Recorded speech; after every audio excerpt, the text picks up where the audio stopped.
അള്ളാഹുവിന്റെ പ്രവാചകന്റെ അനുപമമായ വ്യക്തിത്വം, അള്ളാഹുവിന്റെ പ്രവാചകന്റെ അതുല്യമായ വ്യക്തിത്വം, സമാനതകളില്ലാത്ത തത്തുല്യമായ വേറൊന്നും വെക്കാൻ കഴിയാത്ത, പകരം വെക്കാനില്ലാത്ത അനുപമമായ ആ വ്യക്തിത്വം കണ്ടിട്ടാണ് അള്ളാഹുവിന്റെ പ്രവാചകനെ അനുയായികൾ തന്റെ കണ്ണിലെ കൃഷ്ണമണി പോലെ സൂക്ഷിച്ചതെങ്കിൽ, അനാഥകളുടെ സംരക്ഷകനായി, സ്ത്രീകളുടെ വിമോചകനായി, പാവപ്പെട്ടവരുടെ പുനരുദ്ധാരകനായി, തിന്മയുടെ വിപാടകനായി, നന്മയുടെ വക്താവായി, സമുദായത്തെ മുന്നിൽ നിന്ന് നയിച്ച സർവാധിപതിയും സേനാധിപതിയുമായി, പാവപ്പെട്ടവരുടെ അനാഥകളുടെ സംരക്ഷകനായി കടന്നു വന്ന ലോകത്തിന്റെ നായകൻ നബി മുഹമ്മദ് മുസ്തഫ, ആ പ്രവാചകന്റെ വ്യക്തിത്വത്തോട് കിടപിടിക്കാൻ കഴിയുന്ന ഒരു വ്യക്തിത്വം, ഒരു പാവപ്പെട്ട വൃദ്ധ ചുമലും കൂനിക്കൊണ്ട് വിറക് കെട്ടും തലയിൽ വെച്ചുകൊണ്ട് നടന്നു പോകുമ്പോ, ആ നടന്നു പോകുന്ന വൃദ്ധയുടെ തലയിൽ നിന്ന് വിറക് കെട്ടെടുത്ത് തന്റെ ചുമലിലേക്ക് വെച്ച് ആ ചുമലിൽ പിറന്ന വിറക് കെട്ടുമായി വൃദ്ധയുടെ വീട്ടിലെത്തിച്ചു കൊടുക്കുമ്പോ, മോനെ നീ നല്ലവനാണെന്ന് പറയുമ്പോ,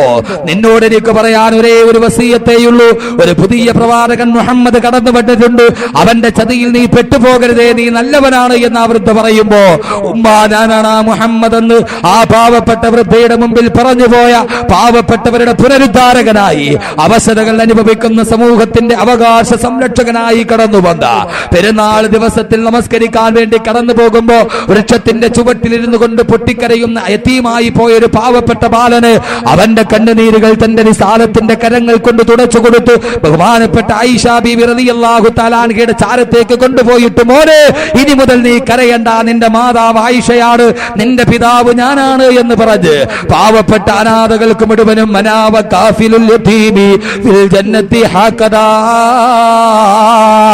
ഞാനും അനാഥകളെ സംരക്ഷിക്കുന്നവനും ഈ രണ്ട് കൈവിരലുകൾ ചേർന്നിരിക്കുന്നത് പോലെ നാളെ സ്വർഗത്തിൽ സമീപസ്ഥനാണെന്ന് പറഞ്ഞ അനാഥകളുടെ സംരക്ഷണത്തിന്റെ പേരിലാണ് ലോകത്തിലെ ആളുകൾ മുഴുവനെ നാം ഏറ്റവും കൂടുതൽ മഹാത്മാക്കളായി സംരക്ഷിക്കുന്നതെങ്കിൽ, എന്റെ പ്രിയപ്പെട്ട സഹോദരങ്ങളെ, ഇന്ത്യ രാജ്യത്തിന്റെ രാഷ്ട്രപിതാവായി മോഹൻദാസ് കരംചന്ദ് ഗാന്ധിയെ നമ്മൾ വാഴ്ത്തുന്നത് എന്തുകൊണ്ടാ?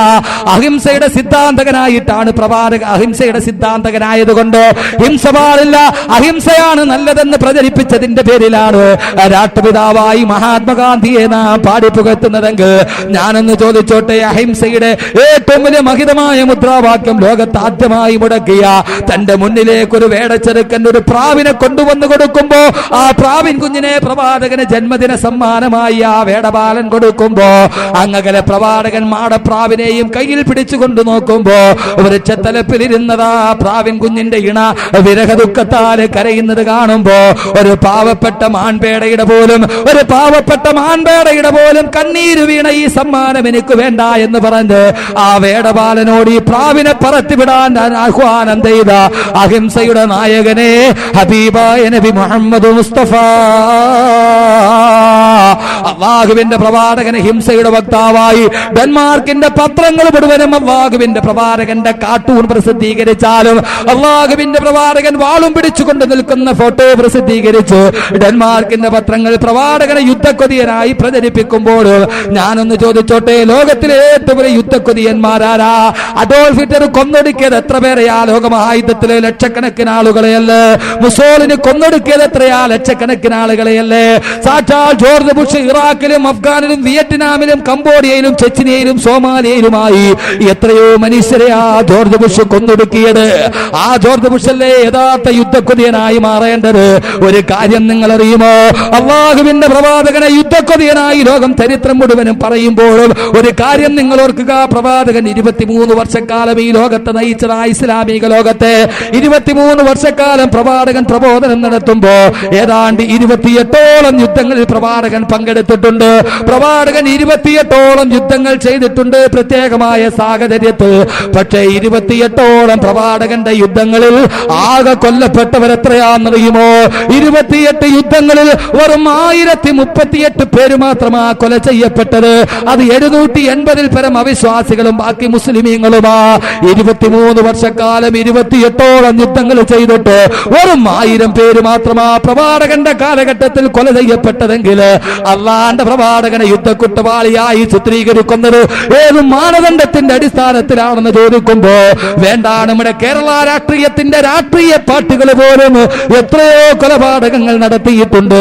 അത് അള്ളാന്റെ പ്രവാചകനുമായി തട്ടി ചോദിക്കുമ്പോ അവരെ പോലെ യുദ്ധക്കൊതിയന്മാരായി ചിത്രീകരിക്കേണ്ടി വരില്ലേ?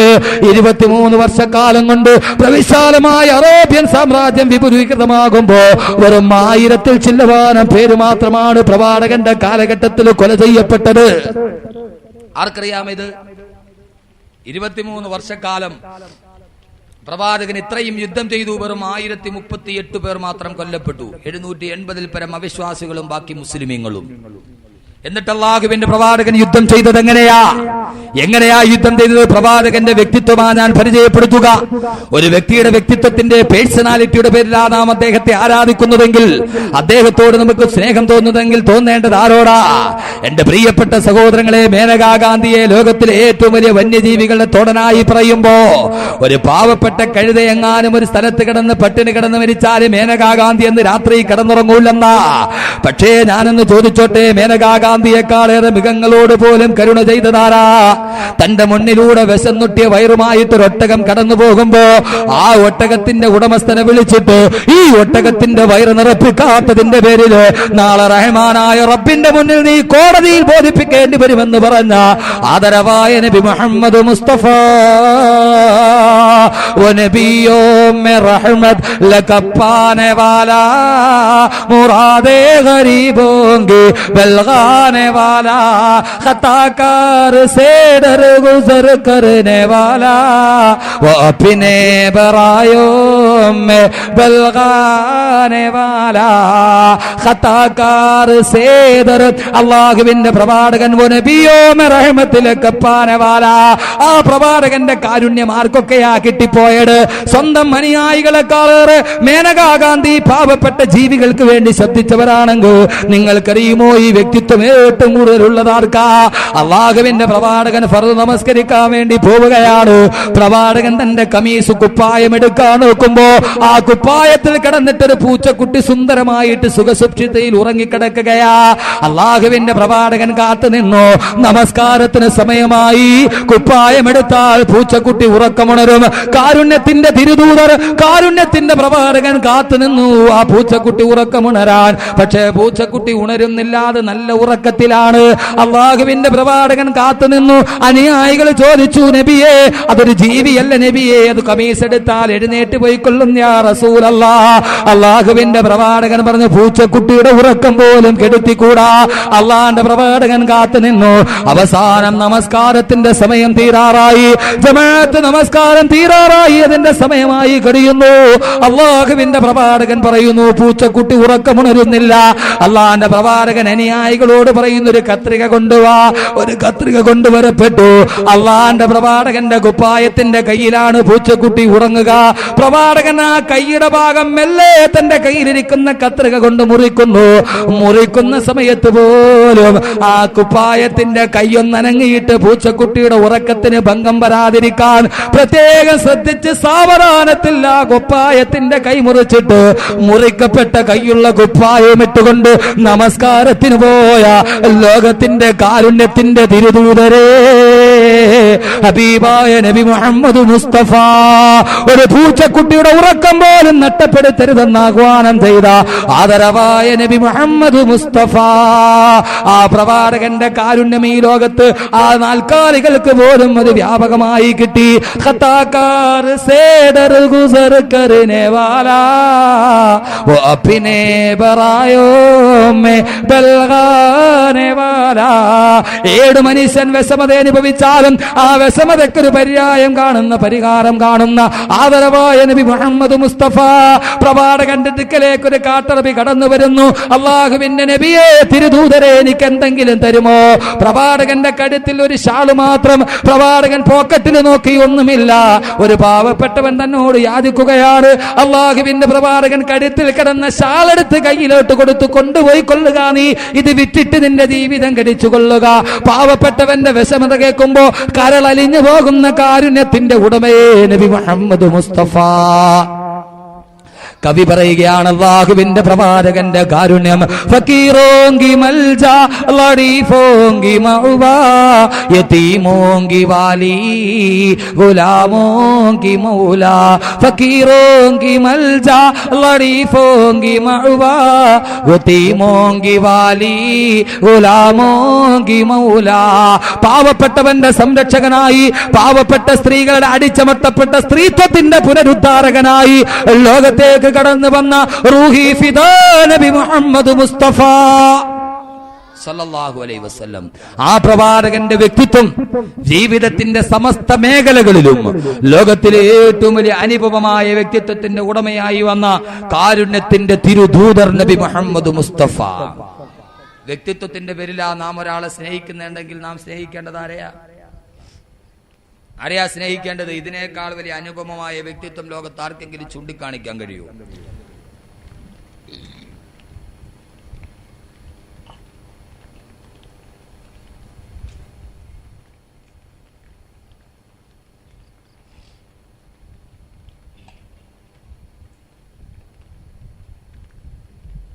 ഇതിനേക്കാൾ വലിയ അനുപമമായ വ്യക്തിത്വം നമുക്ക് കാണിക്കാൻ കഴിയോ?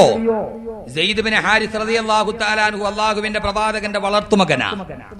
സെയ്ദ് ബിൻ ഹാരിസ് റളിയല്ലാഹു തആല അൻഹു അല്ലാഹുവിന്റെ പ്രവാചകന്റെ വളർത്തുമകനാ. ഈ മുഹമ്മദ് സല്ലല്ലാഹു അലൈഹി വസല്ലം നമ്മൾ അറിയണം.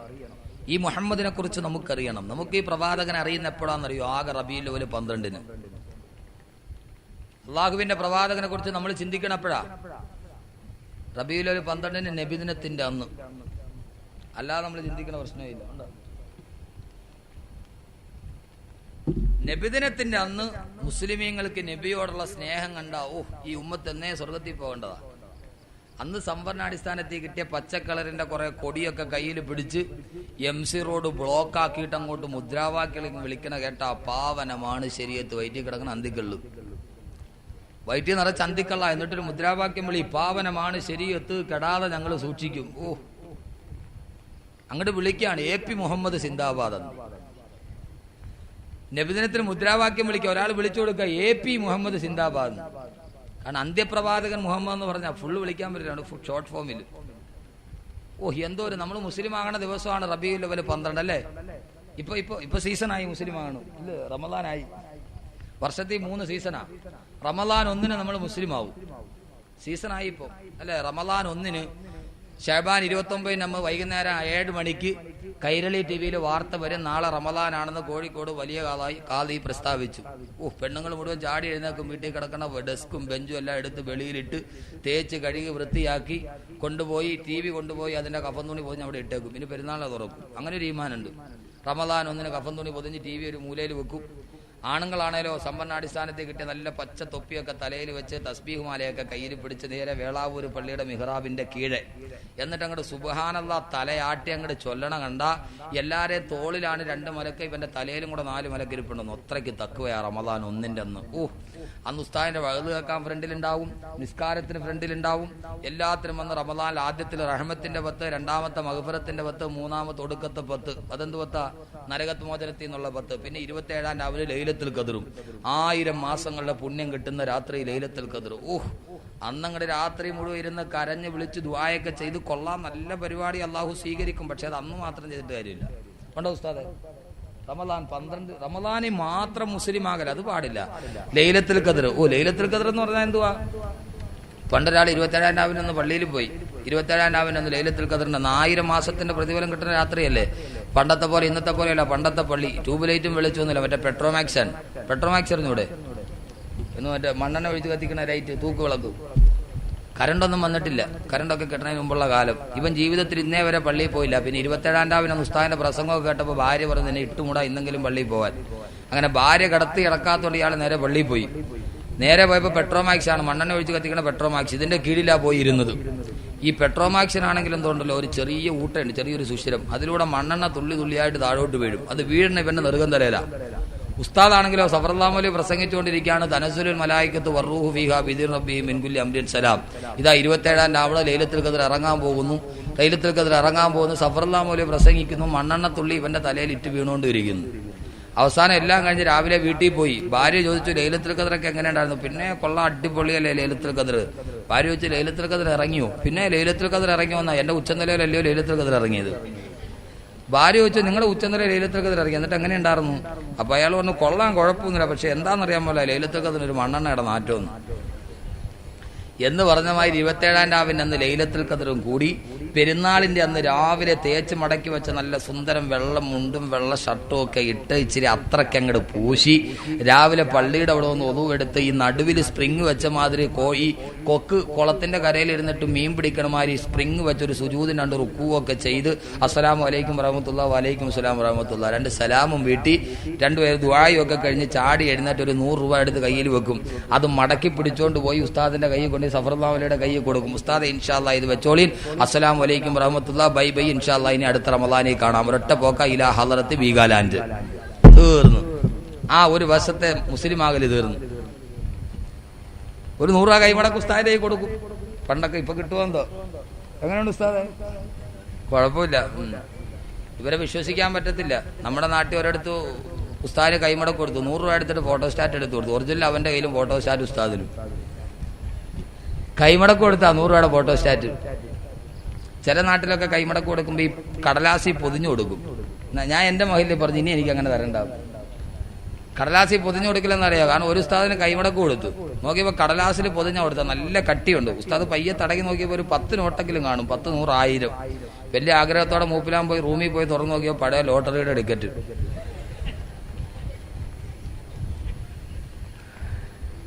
എന്ന് പറഞ്ഞാൽ റമളാനിൽ ഒരു മുസ്ലിം ആകലാണ്ട്. റമളാൻ 1 മുസ്ലിമാകും, പെരുന്നാളിന്റെ അന്ന് ഉച്ചയോടുകൂടി കാഫറാവും. പിന്നെ എന്നാ ഇവ മുസ്ലിം ആണെന്നറിയുമോ? പിന്നെ വലിയ പെരുന്നാളിന്, അടുത്ത വലിയ പെരുന്നാളിന് പോത്തിറച്ചി തിന്നാൻ. അത് കഴിഞ്ഞാൽ പിന്നെ റബീഉൽ അവ്വൽ 12-ന് സർവ്വ കാക്കാമാരും പള്ളിയിൽ വരും. എന്താണെന്നറിയോ? റബീഉൽ അവ്വൽ 12-ന് സർവ്വ ആളുകളും വരും. കാരണം റാലിക്ക് പോയാൽ മതി, പള്ളിക്കകത്ത് കയറണ്ട. വലിയ പെരുന്നാളിനും ചെറിയ പെരുന്നാളിനും വരാത്ത ആളുകൾ പോലും എന്ത് ചെയ്യും? നബിദിനത്തിൽ വരും. കാരണം എന്താ? പള്ളിക്കകത്ത് കയറണ്ടല്ലോ. ഇതിനേക്കാളും വലിയ പെരുന്നാൾ വന്നിട്ട് വാപ്പ പള്ളിയിൽ പോയില്ല, പിന്നെ ഇപ്പൊ കൊച്ചു പെരുന്നാളിന് പോകണമെന്ന്. എന്റെ പ്രിയപ്പെട്ട സഹോദരങ്ങളെ, നമ്മെ സംബന്ധിച്ചോളം നമ്മുടെ പ്രവാചക സ്നേഹം ഇതൾ വിടർത്തുന്ന എപ്പോഴാണെന്നറിയോ? റബീഉൽ അവ്വൽ 12-ന് നാഷണൽ ഹൈവേ ബ്ലോക്കാക്കിയിട്ട് വിളിക്കുമ്പോ. പക്ഷെ അതാണോ യഥാർത്ഥ സ്നേഹം? അള്ളാഹുവിന്റെ പ്രവാചകനോടുള്ള യഥാർത്ഥ അഭിനിവേശം അതാണോ? ബഹുമാനപ്പെട്ട സെയ്ദ് ബിൻ ഹാരിഥ റളിയല്ലാഹു തആല അൻഹു, അള്ളാഹുവിന്റെ പ്രവാചകന്റെ വളർത്തുമകനായി പരിചയപ്പെടുത്തപ്പെട്ട സഹാബി. എങ്ങനെ വളർത്തുമകനായി എന്നറിയുമോ? ബഹുമാനപ്പെട്ട സെയ്ദ് ബിൻ ഹാരിഥ റളിയല്ലാഹു തആല അൻഹു ചെറുപ്പകാലത്ത് മാതാപിതാക്കളുടെ കൂടെ ഒരു യാത്രയ്ക്ക് പോകുമ്പോൾ സെയ്ദ് ബിൻ ഹാരിഥ എന്ന് പറയുന്ന കൊച്ചുമകനെ കൈവിട്ടുപോയി മാതാപിതാക്കൾക്ക്. സെയ്ദ് ബിൻ ഹാരിഥ എന്ന് പറയുന്ന കൊച്ചുമകനെ അന്നത്തെ അടിമത്ത വ്യവസ്ഥിതി അനുസരിച്ച് അദ്ദേഹത്തെ ആരുടെ കയ്യിലോ കിട്ടി? അവർ അടിമക്കച്ചവടത്തിൽ കൊണ്ടുപോയി മക്കയിലുള്ള ഒരു പ്രമാണി അടിമയായി വാങ്ങിച്ചു. അള്ളാഹുവിന്റെ പ്രവാചകന്റെ ബന്ധുവായിരുന്നു അദ്ദേഹം ആ അടിമയായ സെയ്ദ് ബിൻ ഹാരിഥയെ പ്രവാചകന് കൊടുത്തു. സെയ്ദ് ബിൻ ഹാരിഥ പ്രവാചകന്റെ സാമീപ്യത്തിൽ പ്രവാചകന്റെ കൂടെ വളർന്നൊരു യുവാവായി, അള്ളാഹുവിന്റെ പ്രവാചകന്റെ സന്തത സഹചാരിയായി തായിഫിലേക്ക് യാത്ര പോകുമ്പോഴും മർദ്ദതനായ പ്രവാചകന്റെ കണ്ണീരപ്പാൻ സെയ്ദ് ബിൻ ഹാരിഥ കൂടെയുണ്ടായിരുന്നു. സെയ്ദ് ബിൻ ഹാരിഥ 18 വയസ്സുള്ള പക്വതയുള്ള യുവാവായി. മാതാപിതാക്കളാണെങ്കിലോ ചെറുപ്പത്തിലെ നഷ്ടപ്പെട്ടു പോയ മകനെ ഓർത്ത് കിന്നരായിരിക്കുമ്പോ ഏതോ ഒരു യാത്രാ സംഘം വന്ന് പറഞ്ഞു, നിങ്ങളുടെ മകൻ മുഹമ്മദ് എന്ന പ്രവാചകന്റെ കൂടെയുണ്ട്. കേട്ട പാതി കേൾക്കാത്ത പാതി. പേർഷ്യക്കാരായ മാതാപിതാക്കൾ അവിടെ നിന്നും ദൂരം സഞ്ചരിച്ചു. വർഷങ്ങൾക്ക് ശേഷം തന്റെ മകനെ കാണാനുള്ള ആഗ്രഹത്തോടെ പ്രവാചകന്റെ സന്നിധിയിലെത്തി. തന്റെ പ്രിയപ്പെട്ട മകൻ ഒരു യുവാവായി നിൽക്കുന്നത് കാണുമ്പോ, ചെറുപ്പകാലത്തിലെ നഷ്ടപ്പെട്ടു പോയ മകൻ പലപ്പോഴും പത്രമാധ്യമങ്ങൾ നാം കാണാറുണ്ട്. കൈവിട്ടുപോയ മകനെ ഏതെങ്കിലും ചാരിറ്റബിൾ സദനങ്ങളുടെ വെച്ച് കാണുമ്പോ മാതാപിതാക്കളുടെ അപൂർവമായ ആ സംഗമത്തിന്റെ ഏറ്റവും വലിയ വർണ്ണ കാഴ്ചകളും അതിന്റെ വാർത്തകളും പത്രത്തിൽ കാണാറുണ്ട്. വർഷങ്ങളായി തന്റെ മകനെ കാണാറ് 18 വയസ്സുകാരനായ ചുറുചുറുക്കുള്ള ചെറുപ്പക്കാരനായി തന്റെ പ്രിയപ്പെട്ട മകനെ കാണുമ്പോ മാതാപിതാക്കൾ ആഹ്ലാദത്തോടെ സെയ്ദ് ബിൻ ഹാരിഥ റളിയല്ലാഹു തആല അൻഹുവിനെ പൊന്നുമോനെ എന്ന് വിളിച്ച് മാതാവ് ഓടിക്കടന്ന് കെട്ടിപ്പിടിച്ച് പരിരംഭണം ചെയ്യുമ്പോ അള്ളാഹുവിന്റെ പ്രവാചകൻ ആ സംഭവത്തിന് സാക്ഷിയായിട്ട് നിൽക്കുകയാ. അവസാനം മാതാപിതാക്കൾ പറയുന്നു, മോനെ മോനെ സെയ്ദേ, വർഷങ്ങളായിട്ട് ഞങ്ങൾ നിന്നെ കാത്തിരിക്കുകയാ, ഇത്ര നാളും നിന്നെ കാണാതെ ഞങ്ങൾ വല്ലാതെ കരച്ചിലോടെ കാത്തിരിക്കുമ്പോ ദൈവമിതാ നിന്നെ ഞങ്ങളുടെ കൺമുന്നിൽ എത്തിച്ചിരിക്കുകയാ. അതുകൊണ്ട് മോനെ ഹാരിസ വരിക ഞങ്ങളുടെ കൂടെ. അള്ളാഹുവിന്റെ പ്രവാചകനോട് അനുവാദം ചോദിച്ചു. അള്ളാന്റെ റസൂലിന് വല്ലാത്ത വിഷമമാണ് സെയ്ദിനെ വിട്ടുകൊടുക്കാൻ. കാരണം ഒരു മകനെ പോലെ വളർത്തി സ്നേഹിച്ച തന്റെ പ്രിയപ്പെട്ട വളർത്തു മകന് അള്ളാന്റെ റസൂൽ പറഞ്ഞു, സെയ്ദിന് ഇഷ്ടമാണെങ്കിൽ കൂട്ടിക്കൊണ്ടുപോവുക. സെയ്ദ് ബിൻ ഹാരിസ റളിയല്ലാഹു തആല അൻഹുവിനെ മാതാപിതാക്കൾ വിളിക്കുന്നു. ഒരു വിഭാഗത്ത് തന്റെ പ്രിയപ്പെട്ട പ്രവാചകൻ നിൽക്കുന്നു. സെയ്ദ് ബിൻ ഹാരിസയ്ക്ക് എന്ത് ചെയ്യണമെന്നറിയില്ല. വർഷങ്ങളായി കണ്ടുമുട്ടിയ മാതാപിതാക്കളുടെ കൂടെ തിരിച്ചു പോകണമോ, അതല്ല തന്റെ പ്രിയപ്പെട്ട ഹബീബിന്റെ കൂടെ നിൽക്കണമോ? ബഹുമാനപ്പെട്ട സെയ്ദ് ബിൻ ഹാരിസയുടെ മനസ്സ് വല്ലാത്ത സംഘർഷത്തിലാ. എന്ത് തീരുമാനമെടുക്കണമെന്നറിയില്ല. മാതാപിതാക്കൾ ആഗ്രഹത്തോടെ മകനെ ക്ഷണിക്കുമ്പോ അള്ളാന്റെ റസൂലിന്റെ റിസാലത്തിന്റെ ശരീരത്തിലേക്ക് കെട്ടിപ്പിടിച്ചു പൊട്ടിക്കരഞ്ഞുകൊണ്ട് സെയ്ദ് പറയുന്നത് എന്താ? ഇരുലോകത്തിന്റെ വെളിച്ചമായ പ്രവാചകൻ ഇവിടെ നിൽക്കുമ്പോ അള്ളാന്റെ പ്രവാചകനെ വിട്ടിട്ട് ഞാൻ ഒരിടത്തേക്കുമില്ല എന്ന് ബഹുമാനപ്പെട്ട സെയ്ദ് ബിൻ ഹാരിസ റളിയല്ലാഹു തആല അൻഹു പറയുമ്പോ, എന്റെ പ്രിയപ്പെട്ട സഹോദരങ്ങള്, വർഷങ്ങൾക്ക് ശേഷം കണ്ടുമുട്ടിയ മാതാപിതാക്കളെ പോലും ഉപേക്ഷിച്ചിട്ട് അള്ളാന്റെ പ്രവാചകനെ കെട്ടിപ്പിടിച്ചു പരിരംഭണം ചെയ്ത ബഹുമാനപ്പെട്ട സെയ്ദ് ബിൻ ഹാരിസ, കുല്ലിൻ കാന ആബാഉകും വഅബ്നാഉകും വഇഖ്വാനുകും വഅദ്വാദുകും വഅശീറത്തുകും വഅംവാലുൻ ഇക്തറഫ്തുമുഹാ വതിജാറത്തുൻ തഖശൂന കസാറഹാ വമസാകിനു തർളൗനഹാ അഹബ്ബ ഇലൈകും മിനല്ലാഹി വറസൂലിഹി. സ്വന്തം മാതാപിതാക്കളൊക്കെ അല്ലാഹുവിന്റെ പ്രവാചകനെ സ്നേഹിച്ച സെയ്ദ് ബിൻ ഹാരിസ, ആ വ്യക്തിത്വത്തെക്കാൾ വലിയൊരു വ്യക്തിത്വം എന്താ? അല്ലാഹുവിന്റെ പ്രവാചകനെ അതുകൊണ്ട് അനുയായികൾ സ്നേഹിച്ചതെന്താ? ഒരാൾക്ക് മറ്റൊരാളോട് സ്നേഹം തോന്നാനുള്ള രണ്ടാമത്തെ കാരണം അവന്റെ വ്യക്തിത്വമാണെങ്കിൽ അള്ളാന്റെ പ്രവാചകന്റെ വ്യക്തിത്വത്തെ വെല്ലാൻ കഴിയുന്ന ഒരൊറ്റ വ്യക്തിത്വം പോലും ലോകചരിത്രത്തിന്റെ ഇന്നലകളിൽ കഴിഞ്ഞു പോയിട്ടില്ല എങ്കിൽ ഇന്നും മദീന റൗളയുടെ ഓരത്ത് വിശ്രമിക്കുന്ന ഓ പ്രവാചകന്റെ തിരുസദസ്സിലേക്ക് ആയിരക്കണക്കിന് അനുയായികൾ ഒരു തീർത്ഥാടകരെ പോലെ കടന്നു ചെല്ലുമ്പോ വർത്തമാനകാല ലോകത്തിൽ നിന്ന് കടന്നു പോയിട്ട് 14 നൂറ്റാണ്ട് തികഞ്ഞിട്ടും ഇന്നും ഈ വേളാവൂർ പള്ളിയുടെ മുന്നിലിരിക്കുന്ന എന്റെയും നിങ്ങളുടെയും മനസ്സിൽ അല്ലാഹുവിന്റെ റസൂൽ എന്ന് പറയുമ്പോ കേൾക്കുമ്പോഴുണ്ടാകുന്ന വല്ലാത്തൊരു അനുഭൂതി ഉണ്ടല്ലോ, വല്ലാത്തൊരു സ്നേഹമുണ്ടല്ലോ. ആ പ്രവാചകന്റെ അടുക്കലേക്കൊന്ന് കടന്നു ചെല്ലാൻ, ആ പ്രവാചകന്റെ മുറ്റത്തേക്കൊന്ന് കടന്നു ചെല്ലാൻ, ആ റൗളാ ശരീഫിലൊന്ന് സലാം പറയാൻ അല്ലാഹു നമുക്ക് തൗഫീഖ് നൽകി അനുഗ്രഹിക്കുമാറാകട്ടെ.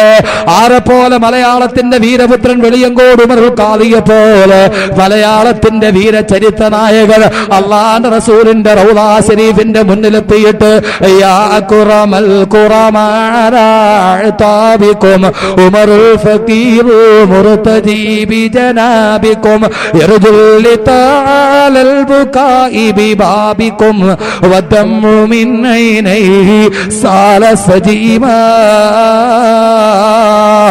സല്ലു അലൈഹി വസല്ലിമു തസ്ലീമാ. അല്ലാഹുവിന്റെ പ്രവാചകന്റെ തിരുസമക്ഷത്തിലെത്തിയിട്ട് പ്രവാചകന്റെ റൗളാ ശരീഫിന്റെ ഗേറ്റ് പൂട്ടപ്പെട്ട് കിടക്കുകയാ.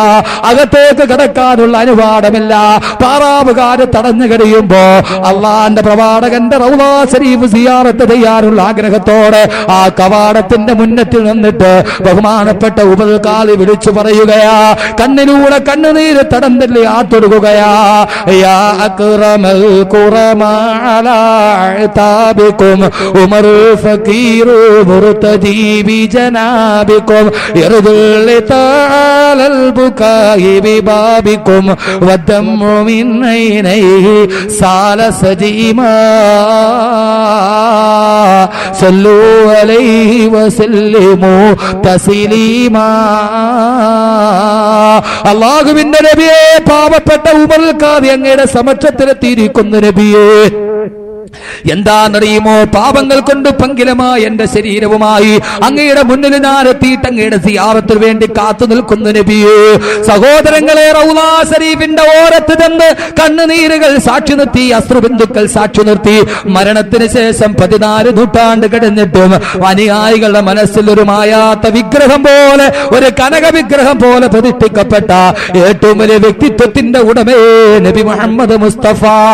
വിവിധമായ മേഖലകളിലൂടെ പാവങ്ങളുടെ പുനരുദ്ധാരകനായി, അനാഥകളുടെ സംരക്ഷകനായി, സ്ത്രീത്വത്തിന്റെ വിമോചകനായി ലോകത്ത് പ്രവാചകന്റെ വ്യക്തിത്വം പറയാൻ ഒരാൾക്കും കഴിയില്ല. ആ പ്രവാചകനെ കുറിച്ച് ചിന്തിക്കാൻ ഒരാൾക്കും കഴിയില്ല. അതുകൊണ്ടാണ് ഇമാം ബൂസൂരി പറഞ്ഞത്, അള്ളാന്റെ പ്രവാചകനെ കുറിച്ച് പറയാൻ എന്റെ വാക്കുകൾ ഞാൻ ഇവിടെ നിർത്തുകയാ. അള്ളാന്റെ പ്രവാചകനെ കുറിച്ച് പറയാൻ ആർക്കാ കഴിയുക? ഇമാം ബൂസൂരിയുടെ വാക്കുകൾ കടമെടുക്കട്ടെ. ഇമാം ബൂസൂരി അങ്ങേക്ക് അല്ലാഹു അനുഗ്രഹം നൽകട്ടെ. കശംസി തൽഹറുലിൽ ഐനൈനി മിൻ ബുഉദി സഗീറതൻ വതുകിൽ ലുതർഫ മിൻ നമീമി. ഇമാം ബൂസൂരി അല്ലാഹുവിന്റെ പ്രവാചകനെ കുറിച്ച് പറഞ്ഞതാ. പ്രവാചകൻ എന്ന് പറഞ്ഞാൽ കശംസി, ഒരു സൂര്യനെ പോലെയാ. എന്താ സൂര്യന്റെ അവസ്ഥ എന്താണെന്നറിയുമോ? തൽഹറുലിൽ ഐനൈനി മിൻ ബുഉദിൻ സഗീറതൻ, താഴ്ഭാഗത്ത് നിന്നിട്ട് ഭൂമിയിൽ നിന്നിട്ട് അങ്ങ് അകലെ നിൽക്കുന്ന സൂര്യനെ നോക്കിയാൽ അത് വളരെ ചെറുതായിട്ടാണ് നമുക്ക് തോന്നുക. ഈ ഭൂമിയിൽ നിന്ന് 14,95,97,906 കിലോമീറ്റർ അകലെ നിൽക്കുന്ന സൂര്യഗോളമുണ്ടല്ലോ. ഈ ഭൂമിയിൽ നിന്ന് നമ്മൾ നോക്കിയാൽ അതിന്റെ അവസ്ഥ എന്താ? തൽഹറുലിൽ ഐനൈനി മിൻ ബുഉദിൻ സഗീറ, അങ്ങ് അകലോട്ട് നോക്കുമ്പോൾ ചെറിയൊരു പപ്പടവട്ടത്തിൽ ആ സൂര്യനെ കാണുക. അതിനെക്കുറിച്ച് നമുക്കൊന്നും അറിയാൻ കഴിയില്ല. അങ്ങ് അകലെ നിന്ന് നോക്കിയാൽ സൂര്യനെ കുറിച്ചൊന്നും അറിയില്ല. പക്ഷയോ അതിന്റെ അടുക്കലേക്ക് ചെന്നാന്ന് കരിയാലോ ചൂട് കാരണാൽ കത്തിക്കരിച്ച് ഈ ആമ്പാട്ടകളെ പോലെ തകർന്നു വീടും. അള്ളാന്റെ പ്രവാചകൻ ഇങ്ങനെയാ. അങ്ങ് അകലെ നിന്ന് നോക്കിയാൽ ഒന്നും അറിയില്ല, അടുത്തോട്ട് പോയാലോ ചിന്തിക്കാൻ കഴിയുന്നതിന്റെ അപ്പുറമാ. അതുകൊണ്ടല്ലേ മലയാളത്തിന്റെ സാമൂഹ്യ പരിഷ്കാരകൻ സാക്ഷാൽ ശ്രീനാരായണ ഗുരു പോലും പറഞ്ഞു പോയത്, പ്രവാചകന്റെ വ്യക്തിത്വം കണ്ടപ്പോ ശ്രീനാരായണ ഗുരു പോലും പറഞ്ഞു പോയത്രേ, പുരുഷാകൃതി പൂണ്ട ദൈവമോ നരദിവ്യാകൃതി പൂണ്ട ധർമ്മമോ പരമേശ പവിത്ര പുത്രനോ കരുണാവാൻ നബി മുത്തുരത്നമോ. പുരുഷാകൃതി പൂണ്ട ദൈവമോ നരദിവ്യാകൃതി പൂണ്ട ധർമ്മമോ പരമേശ പവിത്ര പുത്രനോ കരുണാവാൻ നബി മുത്തുരത്നമോ. ശ്രീനാരായണ ഗുരു പറഞ്ഞു, മുഹമ്മദ് ആരാണ് സല്ലല്ലാഹു അലൈഹി വസല്ലം? പുരുഷാകൃതി പൂണ്ട ദൈവമാണോ? ദൈവം ഒരു പുരുഷന്റെ ആകൃതി പൂണ്ട് ആകാശത്ത് നിന്ന് ഈ ഭൂമിയിലേക്ക് വന്നതാണോ? അതല്ല നരദിവ്യാകൃതി പൂണ്ട ധർമ്മമോ? നരൻ ഒരു ദിവ്യത്തിന്റെ ആകൃതി പൂണ്ടിട്ട് വന്ന ധർമ്മം ഒരു നരന്റെ ആകൃതിയിൽ വന്നിറങ്ങിയതാണോ? അതല്ല പരമേശ പവിത്ര പുത്രനോ? ഇത് ഇസ്ലാമിക സങ്കല്പത്തിനെതിരാണെങ്കിലും അദ്ദേഹത്തിന്റെ വാക്കുകളിൽ പറയട്ടെ, പരമേശ പവിത്ര പുത്രനോ? ഇത് സാക്ഷാൽ പരമേശ്വരന്റെ പവിത്രനായ പുത്രനാണോ? ഇസ്ലാമിക നിയമത്തിനെതിരാണെങ്കിലും അദ്ദേഹം തന്റെ ദർശനത്തിന്റെ അടിയിൽ വെച്ചുകൊണ്ട് അദ്ദേഹം പറയുന്നു, ഇത് സാക്ഷാൽ പരമേശ്വര ഭഗവാന്റെ പുത്രനോ? അതല്ല കരുണാവാൻ നബി മുത്തുരത്നമോ? കരുണാവാൻ നബി മുത്തുരത്നമോ? ഈ നബി ഒരു മുത്തുരത്നമാണോ? ഈ നബി ഒരു വല്ലാത്ത വൈഡൂര്യമാണോ? ശബീഹുക്ക ബദറുൽ ലൈലി ബല്ലന്ത അൻവറൂ വവജുഹുക മിൻ നൂറിൽ മലാഅത്തി അസ്ഹറൂ. ഒരു നർജസ് പുഷ്പത്തെ പോലെ സൗരഭ്യം വിതറുന്ന വള്ളത്തോളിന്റെ വാക്കുകൾ കടമെടുത്തു പറഞ്ഞാൽ, പെരുത്ത നൂറ്റാണ്ടിനിടയ്ക്കൊരിക്കൽ ഈ മരുപ്പറമ്പാമുലകത്തിൽ ഈശ്വരൻ നടുന്ന വൃക്ഷത്തെ തനിക്ക് പാന്തരായി വരുന്നവർക്ക് വിശ്രമത്തിനായി ലോകത്തിന്റെ വലിയ വിശ്രമ സങ്കേതമായ ആദരവായ നബി മുഹമ്മദ് മുസ്തഫ അള്ളാഹുവിന്റെ പ്രവാചകന്റെ വ്യക്തിത്വം, അതിനെക്കുറിച്ച് പറയാൻ നമുക്ക് കഴിയില്ല. ഇമാം ബൂസൂരി, അള്ളാഹു അങ്ങേക്ക് അനുഗ്രഹം ചെയ്യട്ടെ, ഇമാം ബൂസൂരി പറഞ്ഞതാണ് കറക്റ്റ്. സൂര്യനെ പോലെയാ പ്രവാചകൻ. അകലെ നിന്ന് നോക്കിയാൽ ഒന്നും അറിയില്ല, അടുത്തോട്ട് പോകാമെന്ന് വിചാരിച്ചാലോ ചെല്ലാനും കഴിയില്ല, കത്തിക്കരിച്ച് ചാമ്പലായി പോകും. അത്രയും അനുപമമായ വ്യക്തിത്വം. അള്ളാഹുവിന്റെ പ്രവാചകന്റെ ശഫാഅത്തോടെ സ്വർഗത്തിലേക്ക് എത്താൻ അള്ളാഹു സുബ്ഹാനഹു വ തആല തൗഫീഖ് നൽകി അനുഗ്രഹിക്കുമാറാകട്ടെ. രക്ഷയുടെ മാർഗത്തിന്റെ രണ്ടാമത്തെ നിബന്ധന വസുന്നത റസൂലിഹി, ഈ പ്രവാചകന്റെ സുന്നത്ത് ഉണ്ടാവുക. ഈ പ്രവാചകന്റെ സുന്നത്ത് കദം കദം സുന്നത്തെ റസൂൽ पर चलो मिलेंगी जन्नत की रिजर्वेशन. ഖദം ഖദം സുന്നത്തെ റസൂൽ പർ ചലോ. ഓരോ കാലടിയും അള്ളാഹുവിന്റെ പ്രവാചകന്റെ സുന്നത്തിലൂടെ, ഈ പ്രവാചകന്റെ ഈ വ്യക്തിത്വം, അള്ളാഹുവിന്റെ പ്രവാചകന്റെ സുന്നത്ത് നമ്മുടെ ജീവിതത്തിൽ ഉണ്ടാവുക. ഇനി സ്നേഹിക്കാനുള്ള മറ്റൊരു മാനദണ്ഡം ഏതാ? ധീരത. അതുകൂടി പറഞ്ഞിട്ട് ബാക്കി ഭാഗം പറയാം. ധൈര്യം. അള്ളാഹുവിന്റെ പ്രവാചകനേക്കാൾ വലിയ ധൈര്യം ആർക്കാവുള്ളത്? ഒരു രാത്രിയിൽ മക്ക രാജ്യത്തിൽ ഒരു വല്ലാത്ത ദിഗന്ധം നടുക്കുന്ന ശബ്ദ കോലാഹലമുണ്ടായി. അബൂജഹലടക്കമുള്ള ആളുകൾ വീടിന്റെ ഉള്ളിൽ കഥകടച്ച് പേടിച്ചു വിറച്ചിരുന്നപ്പോ അള്ളാന്റെ റസൂല് തന്റെ പടക്കുതിരയുടെ മുകളിൽ കയറി ചുറ്റി നടന്നു നോക്കി എന്താണ് സംഭവം. ലോകത്തിലെ ഏറ്റവും ധീരനായ പ്രവാചകനാണ് ബഹുമാനപ്പെട്ട മൂസാ നബി അലൈഹി സ്വലാത്തു വസ്സലാം. മൂസാ നബി വല്ലാത്ത ധീരതയുടെ നല്ല അതികായനായ മനുഷ്യനാണ് മൂസാ നബി. എന്ന് പറഞ്ഞാൽ ഒറ്റയടിക്ക് ഒരാളെ കൊന്ന ആളാ. ഫവക്കസഹു മൂസ ഫഖളാ അലൈഹി. ഫവക്കസഹു മൂസ, മൂസാ നബി ഒരാൾക്ക് ഒരൊറ്റ അടി കൊടുത്തു. ഫഖളാ അലൈഹി, അവൻ മരിച്ചുപോയി. അത്രയും വലിയ നല്ല തണ്ടും തടിയുള്ള ആളാണ് ആര്? ബഹുമാനപ്പെട്ട മൂസാ നബി. നല്ല തണ്ടും തടിയുള്ള ആൾ. മൂസാ നബി ഏറ്റവും വലിയ ധീരനായ പ്രവാചകനാണ്. ഒരൊറ്റ അടിക്ക് ഒരാളെ കൊന്ന ആളാ മൂസാ നബി അലൈഹി സ്വലാത്തു വസ്സലാം. ആ മൂസാ നബി പോലും അള്ളാഹുവിന്റെ പ്രകാശം കണ്ടപ്പോ ബോധരഹിതനായി താഴെ വീണുന്ന. ഞാൻ കൂടുതൽ വിശദീകരിക്കാനുള്ള സമയമില്ല. പക്ഷേ അള്ളാഹുവിന്റെ പ്രവാചകൻ നബി മുഹമ്മദ് മുസ്തഫ മിഅ്റാജിന്റെ രാത്രിയിൽ പാതിരാത്രിയിൽ ഉമ്മുഹാനി റളിയല്ലാഹു തആല അൻഹയുടെ വീട്ടിൽ കിടന്നുറങ്ങിയ പ്രവാചകൻ ജിബ്രീൽ അലൈഹി സ്വലാത്തു വസ്സലാമിന്റെ അകമ്പടിയോടെ ബുറാഖ് എന്ന അതിശീഘ്ര വാഹനത്തിൽ കയറി ഉമ്മുഹാനിയുടെ വീട്ടിൽ നിന്ന് മസ്ജിദുൽ ഹറാമിലേക്കും അവിടെ നിന്ന് മസ്ജിദുൽ അഖ്സയിലേക്കും അവിടെ നിന്നും സപ്തവാനങ്ങളും താണ്ടിക്കടന്ന് അള്ളാഹുവിന്റെ ആലമുൽ ജബറൂത്തും മലക്കൂത്തും നാസൂമുത്തും ഒക്കെ താണ്ടിക്കടന്ന് ഒന്നാനാകാശവും രണ്ടാനാകാശവും മൂന്നാനാകാശവും നാലാനാകാശവും അഞ്ചാമാകാശവും ആറാമാകാശവും ഏഴാമാകാശവും താണ്ടിക്കടന്ന് അതീവ രഹസ്യമായ അഭൗതികമായ അനന്യ സാധാരണമായ അതീന്ദ്രിയമായ കഴിവുകൾ കൊണ്ട് മാത്രം ദർശിക്കാൻ കഴിയുന്ന അള്ളാഹുവിന്റെ അത്യുന്നതമായ ആഖിറത്തിന്റെ അതിസീമകൾ മുഴുവനും ലംഘിച്ച് മലക്കായ പ്രകാശം കൊണ്ട് സൃഷ്ടിക്കപ്പെട്ട ജിബ്രീലിന് പോലും കടന്നെത്താൻ കഴിയാത്ത, ജിബ്രീലിന് പോലും പ്രവേശനാനുമതി നിഷേധിക്കപ്പെട്ട പ്രത്യേകമായ സാഹചര്യം കൊണ്ട് ജിബ്രീലിന് പോലും താങ്ങാൻ കഴിയാത്ത, അള്ളാഹു ശക്തമായ പ്രകാശത്തിൽ നിന്ന് സൃഷ്ടിക്കപ്പെട്ട മലക്കിന് പോലും ചെന്നെത്താൻ കഴിയാത്ത രഹസ്യങ്ങളുടെ കലവറയും കടന്ന് ലോകത്തിന്റെ സർവാധിനാഥനും സർവാധിപതിയും സർവേശ്വരനും സർവസ്വവും സർവാധിനാഥനുമായ അള്ളാഹുവിന്റെ സമക്ഷത്തിലെത്തി അത്തഹിയാത്തുൽ മുബാറകാത്തു സലവാത്തു തയ്യിബാത്തു ലില്ലാഹി അസ്സലാമു അലൈക അയ്യുഹൻ നബിയ്യു റഹ്മത്തുള്ളാഹി വബറകാതുഹു അസ്സലാമു അലൈനാ വഅലാ ഇബാദില്ലാഹി സ്വാലിഹീൻ അള്ളാഹുവിന്റെ മുന്നിൽ തിരുമുൽ കാഴ്ചയും നടത്തി അള്ളാഹുവിനെ ലോകത്തിന്റെ ഈ പ്രപഞ്ചത്തിന്റെ മുഴുവൻ സർവസ്വരൂപത്തെ തന്റെ മുന്നിൽ ചെന്ന് മുഖാമുഖം സംഭാഷണം നടത്തി തിരിച്ചു വരാൻ അള്ളാഹുവിന്റെ പ്രവാചകന് കഴിഞ്ഞുവെങ്കിൽ അതിനേക്കാൾ വല്ലാവുന്നൊരു ധീരത ലോകത്തിനില്ല. ഈ ലോകത്തിന്റെ സർവാധിനാഥന്റെ മുന്നിൽ ഒരു ചാൺ മുന്നിൽ ചെന്നിട്ട് അഭിമുഖ സംഭാഷണം നടത്തി തിരിച്ചു വരാൻ അള്ളാന്റെ പ്രവാചകന് കഴിഞ്ഞാൽ അതിനേക്കാൾ വലിയൊരു ധൈര്യം ലോകത്തില്ല. ഉണ്ടോ? സപ്തവാനങ്ങളെ താണ്ടിക്കടന്ന അള്ളാന്റെ മുന്നിലെത്തി 7 ആകാശവും അതുമായിട്ട് തിരിച്ചു വന്നു. 50 വക്കത്ത് നമസ്കാരമായി. മൂസാ നബി പറഞ്ഞു, അങ്ങയുടെ ആ സമൂഹക്കാരും മടിയന്മാരാണ്, അതുകൊണ്ട് പോയി നമസ്കാരം കുറച്ചു തരാൻ പറയാം. 45 പിന്നീട് 40 35 9 പ്രാവശ്യം പ്രവാചകൻ അങ്ങോട്ടും ഇങ്ങോട്ടും നടന്നു ആഖിറത്തിലൂടെ. എന്തൊരു ധൈര്യമാത്! മൂസാ നബിയുടെ അടുക്കൽ നിന്ന് അള്ളാന്റെ അടുക്കലേക്ക്, അള്ളാന്റെ അടുക്കൽ നിന്ന് മൂസാ നബിയുടെ അടുക്കലേക്ക് 9 പ്രാവശ്യം പ്രവാചകൻ നടന്നു. അവസാനം 5 വക്കത്ത് നമസ്കാരമായിട്ട് തിരിച്ചു വന്നു. ആദ്യം പ്രവാചകൻ 50 വക്കത്ത് നിസ്കാരം ഓടുന്നത്, പിന്നീട് 9 പ്രാവശ്യം പോയി 5 ആക്കിയത്. അള്ളാന്റെ പ്രവാചകൻ 9 പ്രാവശ്യം പോയി 5 ആക്കി. ചേകന്നൂർ ആരോട് ചോദിക്കാതെ വീണ്ടും 3 ആക്കി. അള്ളാന്റെ പ്രവാചകൻ 5 ആക്കി കൊടുത്തു. ചേകന്നൂർ എന്ത് ചെയ്തു? അതിനെ വീണ്ടും 3 ആക്കി. അതുകൊണ്ട് എന്ത് പറ്റി? JCB മുസ്ലിയാർ അസ്ഥി പോലും കിട്ടിയില്ല. JCB മുസ്ലിയാർ ആയിരുന്നു ഇവിടെ ചേകന്നൂര്. JCB ഇങ്ങോട്ട് തോണ്ടിയിട്ട് ഇതുവരെ കിട്ടിയിട്ടില്ല. ഒരു 10-12 വർഷം മുമ്പ് വാതിന് പോകാതെ ഇതുവരെ തിരിച്ചു വന്നിട്ടില്ല. എന്തോ ഒരു വാദമായിരിക്കും അത്. എന്റെ പ്രിയപ്പെട്ട സഹോദരങ്ങളെ, ധൈര്യത്തിന്റെ കാര്യത്തിലും പ്രവാചകനെ വെല്ലാൻ മറ്റാരുമില്ല എങ്കിൽ ഇനി നമുക്ക് മറ്റൊരാളോട് സ്നേഹം തോന്നുന്നത് പോരാ. 4ാമത്തെ കാരണം, അള്ളാഹുവിന്റെ പ്രവാചകൻ നമുക്ക് മറ്റൊരാളോട് സ്നേഹം തോന്നാനുള്ള 4ാമത്തെ കാരണം എന്താ? അയാൾക്ക് തിരിച്ചും നമ്മളോടുള്ള സ്നേഹം. ഒരാൾക്ക് നമ്മളോട് വലിയ ഇഷ്ടമാ, അപ്പൊ നമ്മൾ എന്ത് ചെയ്യും? തിരിച്ച് അങ്ങോട്ട് നല്ല ഇഷ്ടമായിരിക്കും. ആ ഒരു ഇഷ്ടം ഇൻഷാ അല്ലാഹ് അവസാന ഭാഗം പറയാം. സഹോദരങ്ങളെ, രക്ഷയുടെ മാർഗത്തിന്റെ 2ാമത്തെ ഭാഗം 3 ദിവസം മുമ്പ് നാം ആരംഭിച്ച നമ്മുടെ വിഷയം ഇവിടെ സമാപിക്കുന്നു.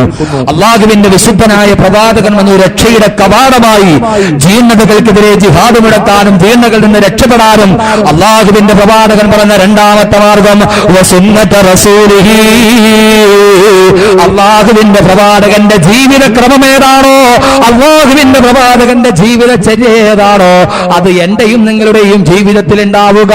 പക്ഷേ നമ്മെ സംബന്ധിച്ചോളം പ്രവാചകനോടുള്ള സ്നേഹം നമ്മൾ പറയുമ്പോഴും അള്ളാഹുവിന്റെ പ്രവാചകനോടുള്ള പ്രേമം നമ്മൾ പറയുമ്പോഴും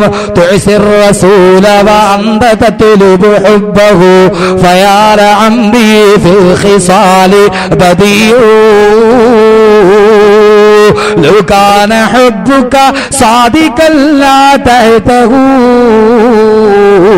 إن المحب لمن يحب مطيع تعصي الرسول وأنت تطلب حبه.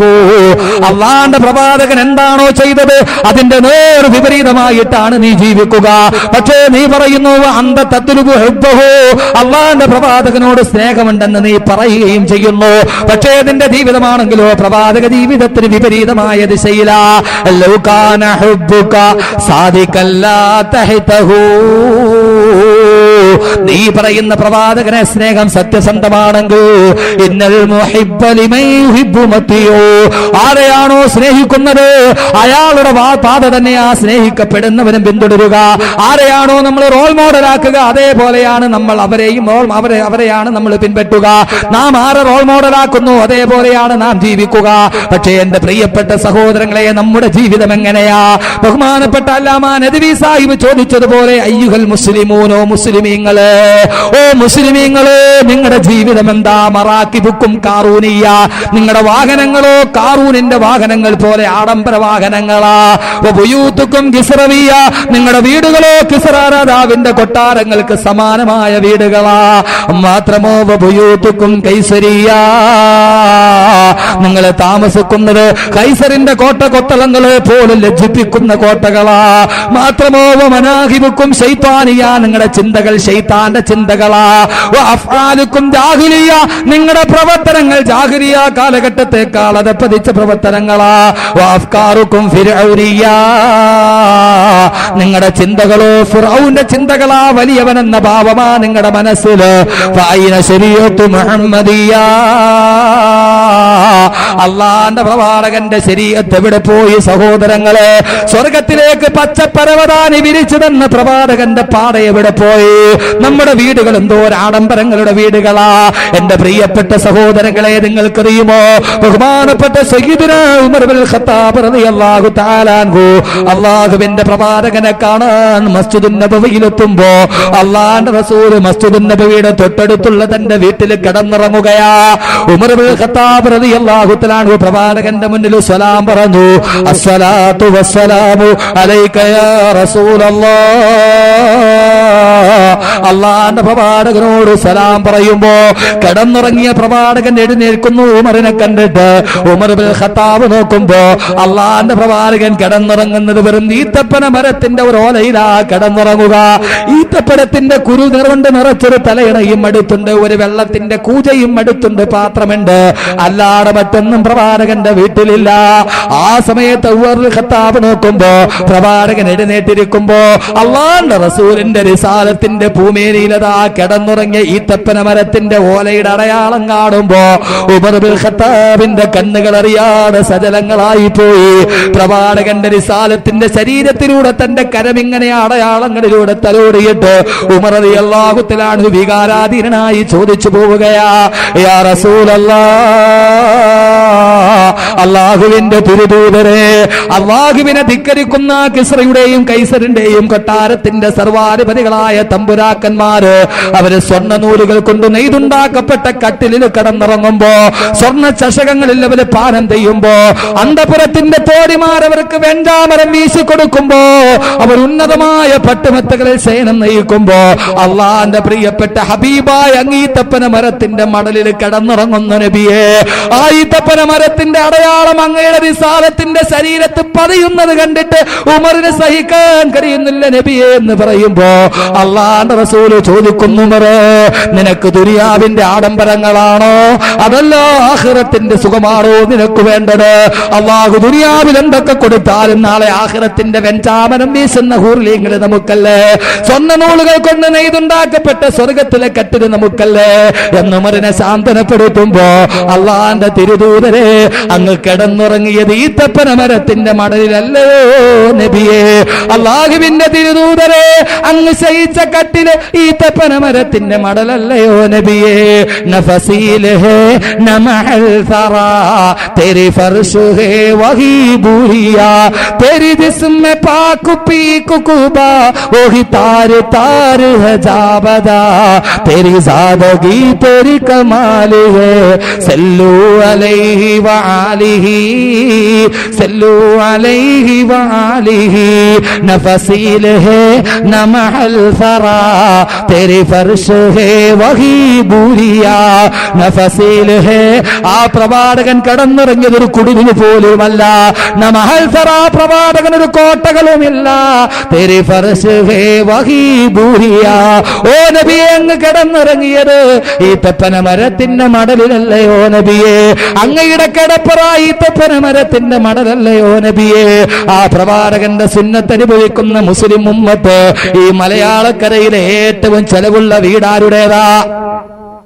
ഈ മലയാളക്കരയിലെ കേരള സംസ്ഥാനത്തിലെ കോടികൾ ചെലവഴിച്ച ഈ കേരള സംസ്ഥാനത്തിലെ ഏറ്റവും വലിയ വീടിന്റെ ഉടമയാരാ? ഈ പ്രവാചകന്റെ അനുയായികൾപ്പെട്ടൊരു മനുഷ്യരല്ലേ? പേര് ഞാൻ പറയുന്നില്ല. ആ പ്രവാചകൻ കൊളുത്തി തന്ന ലാളിത്യത്തിന്റെ പ്രതീകം എവിടെ പോയി? പ്രവാചകൻ കൊളുത്തി തന്ന ആ എളിമയുടെ പ്രത്യാശയുടെ കിരണങ്ങൾ എവിടെ പോയി? ആ പ്രവാചകന്റെ വ്യക്തിത്വത്തിന്റെ പ്രകാശം എന്ത് എന്റെയും നിന്റെയും ജീവിതത്തിന്റെ വെളിച്ചമാകുന്നില്ല?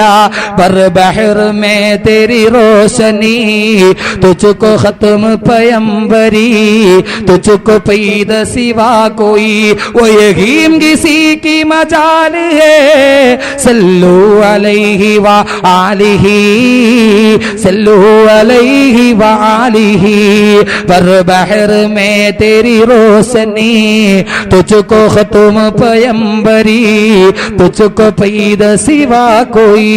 ആ പ്രവാചകൻ കൊളുത്തി തന്ന വെളിച്ചം, അള്ളാന്റെ പ്രവാചകൻ ഈ ലാളിത്യത്തോടെ ജീവിക്കുമ്പോ കോട്ട കൊത്തളങ്ങളിൽ കിടന്നുറങ്ങുന്ന ശീതീകരിച്ച റൂമിലേക്ക് ഒരു കൊതുകിന് പോലും കടന്നു വരാത്ത രീതിയിൽ ശീതീകരിച്ച കോൺക്രീറ്റിന്റെ സൗധങ്ങളിൽ കടന്നുറങ്ങുന്ന എന്റെ പ്രിയപ്പെട്ട മുസ്ലിം ഉമ്മത്തെ, ചോർന്നൊലിക്കുന്ന ചെറ്റപ്പുരകളിൽ അന്തി ഉറങ്ങാൻ കഴിയാറ് അനേകായിരങ്ങൾ വിറക് കൊള്ളികളെ പോലെ കടത്തിണ്ണകളിൽ വിറങ്ങലിച്ച് കിടക്കുമ്പോ എന്റെ പ്രിയപ്പെട്ട മുസ്ലിം ഉമ്മത്തെ, നിങ്ങൾ കിടന്നുറങ്ങുന്നത് ഏത് വേട്ടിയ കോൺക്രീറ്റ് സൗധങ്ങളിലാ?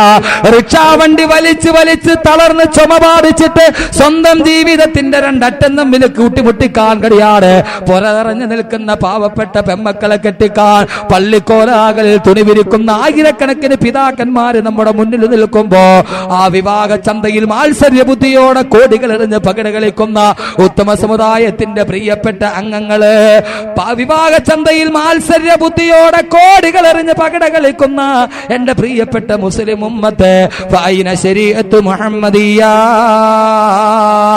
അല്ലാഹുവിന്റെ റസൂലിന്റെ സുന്നത്ത് എവിടെ? എനിക്കും നിങ്ങൾക്കും സ്വർഗ്ഗത്തിൽ പോണോ? അല്ലാഹുവിന്റെ റസൂലിന്റെ സുന്നത്ത് എടുക്ക്. കദം കദം സുന്നത്തേ റസൂൽ പർ ചലോ, ഓരോ കാലടിയും അല്ലാഹുവിന്റെ റസൂലിന്റെ സുന്നത്ത് എടുക്ക്. ഇതിലാ ദലീല അല തരീഖി ഇലല്ലാ ഇല്ലാ മുതാബഅത്തുർ റസൂലിൽ മുക്മിലാ, ഇതിലാ ദലീല അല തരീഖി ഇലല്ലാ ഇല്ലാ മുതാബഅത്തുർ റസൂലിൽ മുക്മിലാ. അല്ലാഹുവിനെ അറിയാനും അല്ലാഹുവിന്റെ സ്വർഗ്ഗത്തിലേക്ക് എത്താനും ആ പ്രവാചകൻ അനുധാവനം ചെയ്യാതല്ലാതെ മറ്റൊന്നുമില്ല. സ്വന്തം മക്കളെ 100 പവൻ വെച്ച് കെട്ടിച്ചു വിടാനും വിവാഹ ചന്തയിൽ മാത്സര്യ ബുദ്ധിയോടെ കോടികൾ എറിഞ്ഞ് പകിട കളിക്കാനും ഈ സമൂഹം കാണിക്കുന്ന വ്യഗ്രത. അള്ളാന്റെ റസൂലിന്റെ സുന്നത്ത് എവിടെ പോയി? ഫാത്തിമത്തു സഹറ എന്ന പൊന്നുമോളെ വിവാഹം കഴിച്ചു കൊടുക്കുമ്പോൾ പ്രവാചകൻ കൊടുത്ത സ്ത്രീധനം എത്രയാ, മഹർ എത്രയാ, പ്രവാചകൻ കൊടുത്ത വീടിന്റെ ഏക്കർ എത്രയാ? നമ്മുടെ മുന്നിലോ എന്റെ പ്രിയപ്പെട്ട സഹോദരങ്ങളെ ജീർണതകൾക്കെതിരെ ജിഹാദ് മുടക്കുമ്പോൾ വിവാഹത്തിന്റെ സദസ്സുകളിൽ നടത്തപ്പെടുന്ന ധൂർത്തിന്റെയും ആർഭാടത്തിന്റെയും അനാവശ്യത്തിന്റെയും അതിര് കവിയുടെയും ഏറ്റവും വലിയ ജീർണതകൾ ഈ സമൂഹത്തെ ഗ്രസിച്ചുകൊണ്ടേയിരിക്കുന്നു. അള്ളാന്റെ പ്രവാചകൻ ഈത്തപ്പന മരത്തിന്റെ മടലിൽ കടന്നുറങ്ങുമ്പോഴും ഈ പ്രവാചകന്റെ അനുയായിയാണ് കേരളത്തിലെ ഏറ്റവും വലിയ ചെലവുള്ള വീടിന്റെ ഉടമ, അല്ലേ? കേരള സംസ്ഥാനത്തിലെ 40 കോടി രൂപ വെച്ച് മടക്കിയ വീടിന്റെ ഉടമയാരാ? ഉത്തമ സമുദായത്തിന്റെ മെമ്പർഷിപ്പ് ഉള്ള ആള്. പേരൊന്നും ഞാൻ പറയുന്നില്ല, പത്രം വായിക്കണവർക്കറിയാം. എന്റെ പ്രിയപ്പെട്ട സഹോദരങ്ങളെ, അള്ളാന്റെ പ്രവാചകന്റെ ഫൈന ശരീഅത്ത് മുഹമ്മദിയ്യ, പ്രവാചകന്റെ ശരീഅത്ത് എവിടെ പോയി? എൻ്റെ പ്രിയപ്പെട്ട മുസ്ലിം പെങ്ങളെ, അള്ളാഹു റസൂലിന്റെ ശരീഅത്ത് എവിടെ പോയി? സുന്നത്ത് എവിടെ പോയി? എവിടെ പോയി? വിവാഹ ചന്തയിൽ എന്തൊക്കെ ആർഭാടങ്ങളാ വിവാഹങ്ങളിൽ. ഇവിടെ വിവാഹം നടക്കുന്ന അവിടെ വീടുകളിൽ, ആഡിറ്റോറിയത്തിൽ അല്ലേ? നമ്മുടെയൊക്കെ നാട്ടിൽ കൂടുതലും വീടുകളിലാണ് വിവാഹം നടക്കുക. ഇവിടെ ആഡിറ്റോറിയത്തിൽ ചെന്ന് പോണം, മാണും പെണ്ണും കൂടിക്കലർന്ന്. ഇപ്പൊ നിങ്ങൾ പോയി വേളാവൂര് പള്ളിയുടെ ഇതിന്റെ മുന്നിൽ വഴുത് കേൾക്കാൻ വേണ്ടി വന്നിരിക്കുന്ന എല്ലാ പെണ്ണുങ്ങളെ ഒന്ന് നോക്കി കണ്ടാ റാബിയത്തിൽ അദവിയാടെ കൊച്ചാപ്പാടെ മക്കളാന്ന് തോന്നും. എല്ലാത്തിനും മക്കനയുണ്ട്, പർദ്ദയുണ്ട്, പർദ്ദേന്റെ മേൽ പർദ്ദയുണ്ട്. പക്ഷെ ഇതുങ്ങളെയൊക്കെ ആഡിറ്റോറിയത്തിൽ വെച്ച് കാണണം ഏതോ മദാമയുടെ അനിയത്തിയാന്ന് തോന്നും. കണ്ട വഴുത് കേൾക്കാൻ വേണ്ടി വരുമ്പോ എല്ലാ പെണ്ണുങ്ങൾക്കും പർദ്ദയുണ്ട്. ഏത് പെണ്ണുങ്ങൾ ഒരു പർദ്ദ മേടിച്ചു വെച്ചിരിക്കും. കാരണം ആരെങ്കിലും മരിച്ചാൽ കാണാൻ പോകാനും വധുവിന് പോകാനും.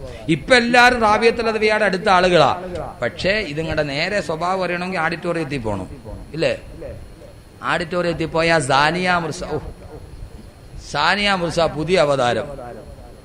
സാനിയ മിർസ ഇട്ട അതേ മൂക്കുത്ത് വേണം. ഇനിയിപ്പോ സാനിയ മിർസ ആണേലും കൊള്ളാം, സാലിസ മിർസ ആണേലും കൊള്ളാം. ഞാനോർത്ത് ഈ സാനിയ മിർസ എന്ന് പറഞ്ഞ പെണ്ണിന് മാത്രം പത്രത്തിൽ ഇത്രത്തോളം കവറേജ് കിട്ടുന്ന എന്താ? സാനിയ മിർസ എല്ലായിടത്തും ഒരു തരംഗവാ. ആരോ പറഞ്ഞു സാനിയ മിർസയോട് ടെന്നീസ് കളിക്കുമ്പോൾ മര്യാദയ്ക്ക് തുണി ഉടുത്തിട്ട് കളിക്കണം, ഇല്ലെങ്കിൽ നിന്നെ ഇസ്ലാമിക ശരീഅത്തിനെതിരാണെന്ന് മുസ്ലിം പണ്ഡിതന്മാര് ഫത്വ ഇറക്കിയപ്പോൾ ഇവിടുത്തെ ചെറുപ്പക്കാർ മുഴുവൻ തെരുവിലിറങ്ങി. ഈ മൂല്യാക്കന്മാർക്ക് എന്തൊരു സ്വഭാവം, ഒന്നും കാണാൻ സമ്മതിക്കുന്നില്ല. സാനിയ മിർസാന്റെ ഫോട്ടോ കണ്ടപ്പോൾ ഞാൻ വിചാരിച്ചത് എന്താ ഈ സാധനം എന്ന് എനിക്ക് അറിഞ്ഞുകൂടാ. അപ്പൊ ഒരു ദിവസം ഈ വലിയ വിവാദമൊക്കെ നടത്തിയപ്പോ ഈ സാനിയ മിർസ, ഏതായാലും ഞാൻ ഒരു ദിവസം മലയാള മനോരമയുടെ ഫ്രണ്ടിൽ പേജിൽ സാനിയ മിർസാന്റെ ഫോട്ടോ ഞാൻ കണ്ടപ്പം വിചാരിച്ചു ആളുകൾ വെറുതെ അല്ല പറഞ്ഞ, കണ്ടപ്പോഴേ മനസ്സിലായി പട്ടയം കിട്ടാത്ത പ്രദേശമാണ് കൂടുതലും. ഞാൻ ഓർത്ത് ഈ പെണ്ണിനെ കുറിച്ചാണ് ഇങ്ങനെ പറഞ്ഞത്. അങ്ങനെ ഞാൻ നോക്കിയപ്പോ ആ പെണ്ണിന്റെ ഫോട്ടോയുടെ പുറകിൽ വേറൊരു സാധനം നിൽക്കുന്നു. നോക്കിയപ്പോ ഇത് ഉടുത്തതിന്റെ പകുതി തുണി പോലും അതും എടുത്തിട്ടില്ല. ആരാന്നറിയാവോ? നസീമ മിർസ, അവളുടെ ഉമ്മ യാത്ര. ഉമ്മാക്ക് ഇത്ര അല്ലെങ്കിൽ പിന്നെ മോളുടെ കാര്യം പറയേണ്ട കാര്യമുണ്ടോ? പണ്ടത്തെ ആളുകൾ പറയും ഉമ്മ വേലിയാടിയാ മോള് മതിലിയാടുമെന്ന്.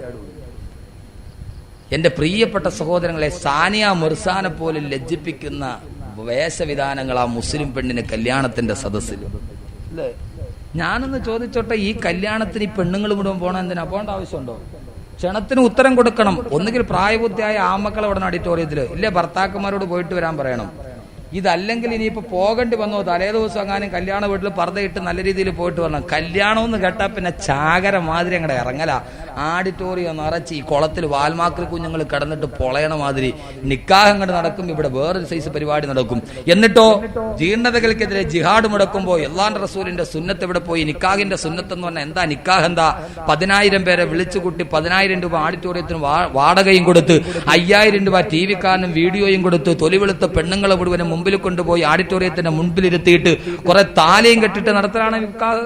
നിക്കാഹ് എന്ന് പറഞ്ഞാൽ എന്താ? 2 സാക്ഷികൾ അവരുടെ സാന്നിധ്യത്തിൽ പെണ്ണിന്റെ പിതാവ് വരന്റെ കയ്യിൽ പിടിച്ചിട്ട് കൊടുക്കണം, മോനെ എന്റെ മോളെ നിന്നെ ഏൽപ്പിച്ചേക്കാ, ദൗജ് തുക്ക വാങ്കഹ് തുക്ക പറഞ്ഞേൽപ്പിക്കണം. തീർന്നു, അത്രേ ഉള്ളൂ നിക്കാഹ്. അല്ലാതെ ഈ പറഞ്ഞ കോലാഹലൊന്നും കല്യാണത്തിന് വേണ്ട. ഇത് പെണ്ണിന്റെ ചെറുക്കൻ ആങ്ങളെ ഇങ്ങനെ കാത്തിരിക്കും ഓഡിറ്റോറിയത്തിന്റെ വേണ്ടി. പുതിയാപ്പിള വന്നങ്ങടെ ഇറങ്ങുമ്പോൾ ഈ ആങ്ങളയുടെ കയ്യിൽ ഒരു സാധനം ഉണ്ടാവും. അത് ഇതിനു മുമ്പ് കണ്ടിട്ടിരിക്കുന്ന പുരാണത്തിൽ ഹനുമാന്റെ കയ്യിലാ. ആ സാധനം എടുത്തിട്ട് ഇറങ്ങി വന്ന പുതിയാപ്പിളയുടെ കൈ കൊടുക്കും. ഇന്നാടാ പിടിച്ചോ, ഇതിനേക്കാളും വലിയ അതാപായി നിനക്ക് ഇതിന്റെ പുറകെ വരാൻ പോണത് എന്റെ പെങ്ങള്, ഇന്നാ നീ ഇത് പിടിച്ചോ. പൂച്ചണ്ട് കൊടുക്കല് ഏതടിസ്ഥാനത്തിൽ? അത് ഇസ്ലാമിക സംസ്കാരമാ. പിന്നീട് എന്താ കല്യാണം എന്ന് പറഞ്ഞാൽ പിന്നെ 1-2 ദിവസം കൊണ്ട് തീരുവോ ഈ സാധനം? കല്യാണത്തിന്റെ പേരിൽ ഏറ്റവും കൂടുതൽ അനാചാരങ്ങൾ നടക്കുന്നത് കൊല്ലം, തിരുവനന്തപുരം ജില്ലകളിലാണ്. ഇപ്പൊ നിങ്ങൾ എന്ത് ചെയ്താലും ശരി. നമ്മുടെ നാട്ടിലൊന്നും ഇത്രയില്ല. നമ്മുടെ നാട്ടിലൊന്നുമില്ല. സ്ത്രീധനം ഏറ്റവും കൂടുതൽ എവിടെയാ?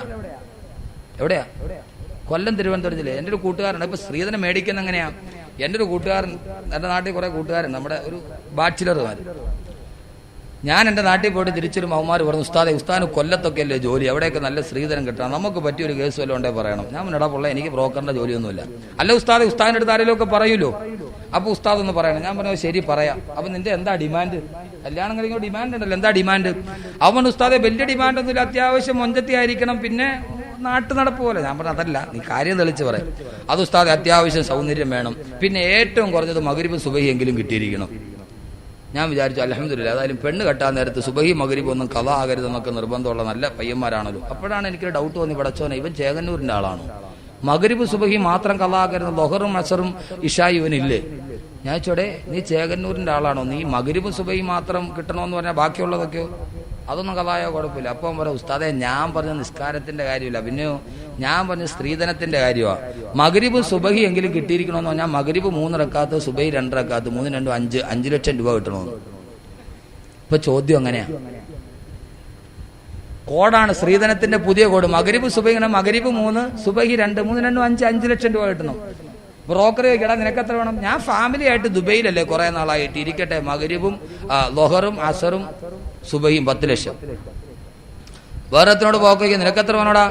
ഞാനോ എന്റെ വാപ്പായും ഉമ്മായും ഗവൺമെന്റ് എഞ്ചിനീയർമാരല്ലേ, ഇരിക്കട്ടെ തറാവീഹ് 20 ലക്ഷം. ഏറ്റവും കൂടുതൽ വിവാഹത്തിന്റെ പേരിൽ ജീർണതകൾ നടക്കുന്ന ഈ 2 ജില്ലയിലാണ്, കൊല്ലം തിരുവനന്തപുരം ജില്ലയിലും. അത് വിവാഹം കഴിഞ്ഞാൽ 1-2 ദിവസം കൊണ്ട് കല്യാണം തീരുവോ?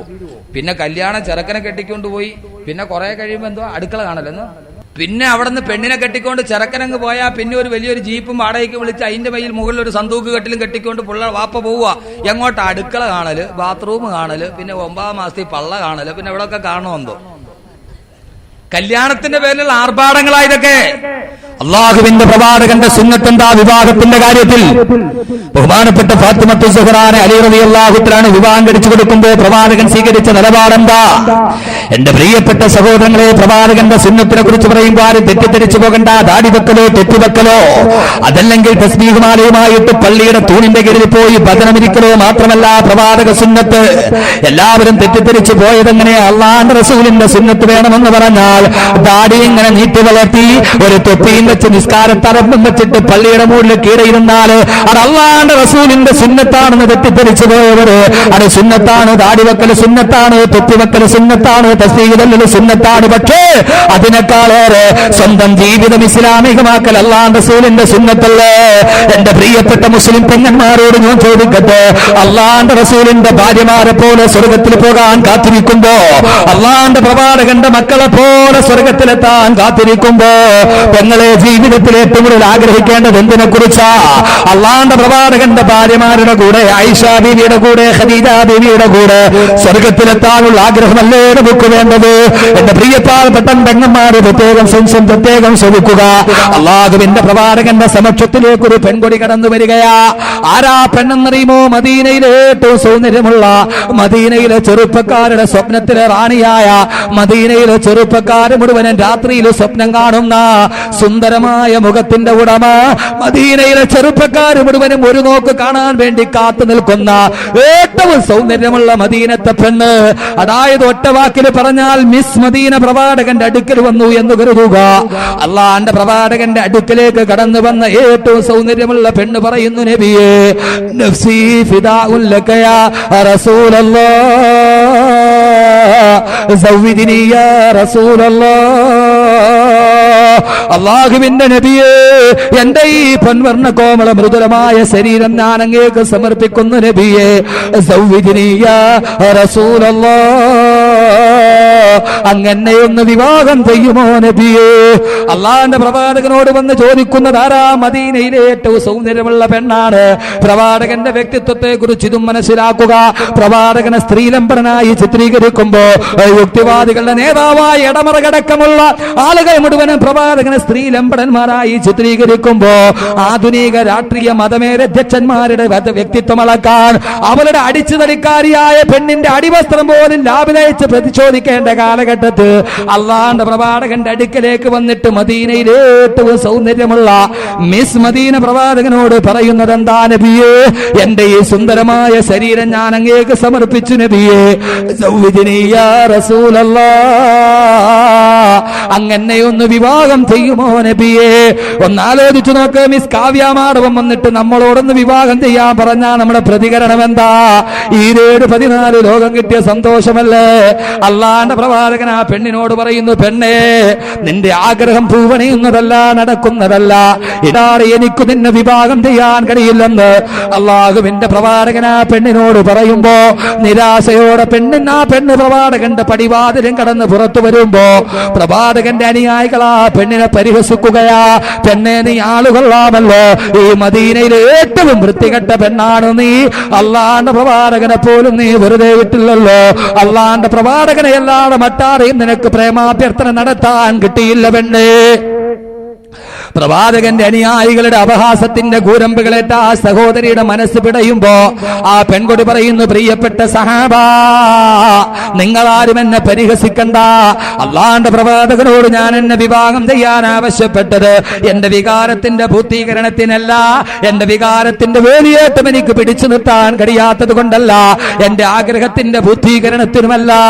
അള്ളാന്റെ പ്രവാചകനോട് ഞാൻ എന്നെ വിവാഹം ചെയ്യാൻ ആവശ്യപ്പെട്ടത് അള്ളാന്റെ പ്രവാചകൻ എങ്ങാനും എന്നെ ഒന്ന് വിവാഹം ചെയ്താൽ പ്രവാചകന്റെ പത്നി എന്ന പദവിക്ക് ഞാൻ അർഹയാകുമല്ലോ. ഐഷ ബീവി അടക്കമുള്ള, ഖദീജ ബീവി അടക്കമുള്ള പ്രവാചകന്റെ പത്നിമാരുണ്ടല്ലോ. ഐസത്തും ഹഫ്സത്തും സൗദാ സഫിയത്തും മൈമൂനത്തും റംല ഹിന്ദും സൈനബുൻ ഖദാ ജുവൈരിയ ലിൽ മുഅ്മിനീന ഉമ്മഹാത്തുൻ മർദിയ. ഐഷ ബീവി അടക്കമുള്ള, ഖദീജ ബീവി അടക്കമുള്ള പ്രവാചകന്റെ പത്നിമാർക്ക് നാളെ അല്ലാഹു സ്വർഗത്തിൽ കൊടുക്കുന്ന പ്രതിഫലമുണ്ടല്ലോ. ഓ പ്രതിഫലം എനിക്കും കിട്ടാൻ വേണ്ടി മാത്രമാണ് അള്ളാന്റെ പ്രവാചകനോട് ഞാൻ എന്നെ വിവാഹം ചെയ്യാൻ ആവശ്യപ്പെട്ടതെന്ന് മദീനയിലെ ഏറ്റവും സൗന്ദര്യമുള്ള പെണ്ണ് പറഞ്ഞു പോയെങ്കിൽ മോളിവുഡിന്റെയും ഹോളിവുഡിന്റെയും താരസുന്ദരികളുടെ അതേ ഫാഷൻ ജീവിതത്തിൽ പകർത്തിയിട്ട് അതിനുവേണ്ടി ജീവിതം മുഴുവനും മാറ്റിവെച്ചെന്റെ പ്രിയപ്പെട്ട മുസ്ലിം പെങ്ങളെ, അള്ളാന്റെ പ്രവാചകന്റെ പത്നിമാരുടെ കൂടെ സ്വർഗത്തിലെത്തണോ? പ്രവാചകന്റെ സുന്നത്തവേ പടി പെങ്ങളെ നിന്റെ ജീവിതത്തിലും ഉണ്ടാകണം. ആയിഷാ ബീവിയുടെ കൂടെ ആയിഷാ ബീവിന്റെ കൂടെ സ്വർഗത്തിലെത്തണമേ എന്ന് ദുആ ചെയ്യുമ്പോ ആയിഷാ ജീവിച്ചത് എങ്ങനെയാണ് നിങ്ങൾക്കറിയുമോ? എന്റെ പ്രിയപ്പെട്ട മുസ്ലിം സഹോദരിമാരോടാ ഞാൻ ഇപ്പോൾ അഭിസംബോധന ചെയ്ത് പറയുക. പെട്ടോടോടെ ഉച്ചിട്ടം മുഴുവനും വീട്ടിലേക്ക് വന്ന് കുമിഞ്ഞുകൂടിയപ്പോ വീട്ടിൽ മുഴുവനും വരുന്ന ഭൗതികമായ സാഹചര്യത്തിന്റെ പേര് നമസ്കാരം പോലും ഉപേക്ഷിച്ചു പോയ മുസ്ലിം പെങ്ങള്, ബഹുമാനപ്പെട്ട ആയിഷാ ബീവിയുടെ ജീവിതം എന്താ? പ്രവാചകന്റെ പത്നിയുടെ ജീവിതം എന്താ? ഒരിക്കൽ ആയിഷാ ബീവി പ്രവാചകന്റെ വഫാത്തിന് ശേഷം തന്റെ കൂട്ടുകാരികളോട് വർത്തമാനം പറഞ്ഞുകൊണ്ടിരിക്കുമ്പോ അള്ളാഹുവിന്റെ റസൂലുമായിട്ടുള്ള തന്റെ ജീവിതത്തിന്റെ കഥകൾ പറയുമ്പോ ആയിഷാ ബീവി തന്റെ കൂട്ടുകാരികളോട് വർത്തമാനം പറയുകയാ. അക്കൂട്ടത്തിൽ ആയിഷാ ബീവി പറഞ്ഞു, ഒരു ദിവസം രാത്രിയിൽ ഞാൻ എന്റെ വസ്ത്രം തുന്നിക്കൊണ്ടിരിക്കുമ്പോ വസ്ത്രം തുന്നിക്കൊണ്ടിരുന്ന എന്റെ സൂചി താഴെ വീണുപോയി. ഇരുട്ട് കാരണത്താൽ കാണാൻ കഴിഞ്ഞില്ല.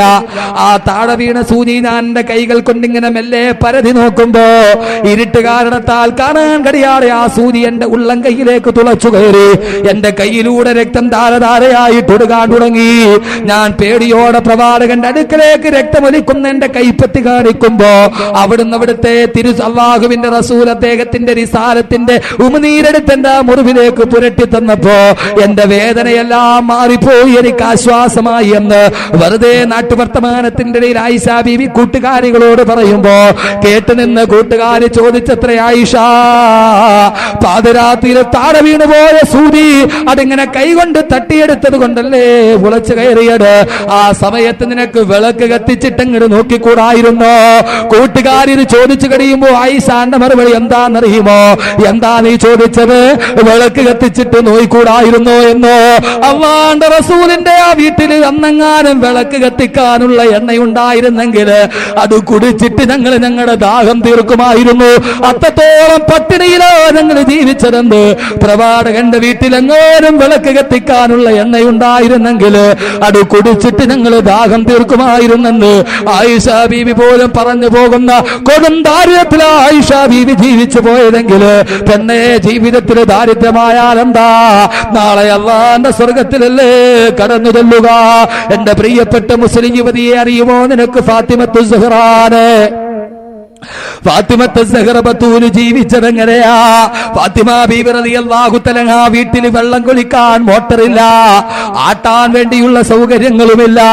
സ്വന്തം വീടിന്റെ പുറകുഭാഗത്തുള്ള കിണറിൽ നിന്ന് ഈത്തപ്പന മരത്തിന്റെ നാരുകൾ പിണഞ്ഞുണ്ടാക്കിയ കയറുപയോഗിച്ച് തോൽപാത്രത്തിൽ വെള്ളം കോരി ഫാത്തിമ റളിയല്ലാഹു തആല അൻഹയുടെ കൈയിന്റെ ഉള്ളം കൈ പൊളിയാൻ തുടങ്ങി, ഞരമ്പുകൾ പൊട്ടാൻ തുടങ്ങി, രക്തമൊലിക്കാൻ തുടങ്ങി.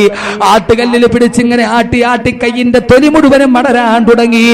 ബഹുമാനപ്പെട്ട ഫാത്തിമ ബീവിയുടെ കൈകളിൽ വല്ലാത്ത രക്തം തളം കെട്ടി നിൽക്കുമ്പോ ആരോ പറഞ്ഞു, ഫാത്തിമ നീ എന്തിനാ ഇങ്ങനെ കെട്ടപ്പെടുന്നത്? നിന്റെ പിതാവിന്റെ അടുക്കൽ കുറെ അടിമകളെ യുദ്ധത്തടവുകാരായി കിട്ടിയിട്ടുണ്ട്. അവിടെ പോയൊരു അടിമയെ നിന്റെ സേവനത്തിന് വേണ്ടി വിട്ടുതരാൻ ഒരു വേലക്കാരനായിട്ട് ചോദിച്ചാൽ ഈ ദുരിതത്തിന് അറുതി വരില്ലേ ഫാത്തിമ എന്ന് ചോദിച്ചപ്പോ ഫാത്തിമ ബീവി ഒരു അടിമയെ കിട്ടാൻ വേണ്ടി തന്റെ പിതാവിന്റെ സമക്ഷത്തിലെത്തി.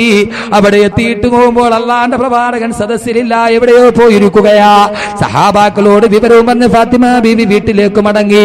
അള്ളാന്റെ റസൂല് വന്നപ്പോ ആരോ പറഞ്ഞു, അള്ളാന്റെ റസൂലിനോട് പറഞ്ഞു, പുന്നാരമോട് വന്ന് തിരക്കിയിട്ട് തിരിച്ചു പോയിട്ടുണ്ട്. അള്ളാന്റെ റസൂലിന്റെ കൽബിന്റെ കസനമല്ലേ, കരളിന്റെ കസനമല്ലേ ഫാത്തിമ ഫാത്തിമ എന്റെ കരളിന്റെ കസനമാണെന്ന് പ്രവാചകൻ പലപ്പോഴും പറയാറുണ്ട്. അള്ളാന്റെ റസൂല് ഫാത്തിമാന്റെ വീട്ടിലെത്തുമ്പോ അലി റളിയല്ലാഹു തആല അൻഹുവും ഫാത്തിമ ബീവി ഇരിക്കുന്നതിന്റെ നടുക്ക് പ്രവാചകൻ ഇരുന്നു. ചോദിച്ചു, മോളെ ഫാത്തിമ എന്തിനാ നീ എന്നെ കാണാൻ വന്നത്?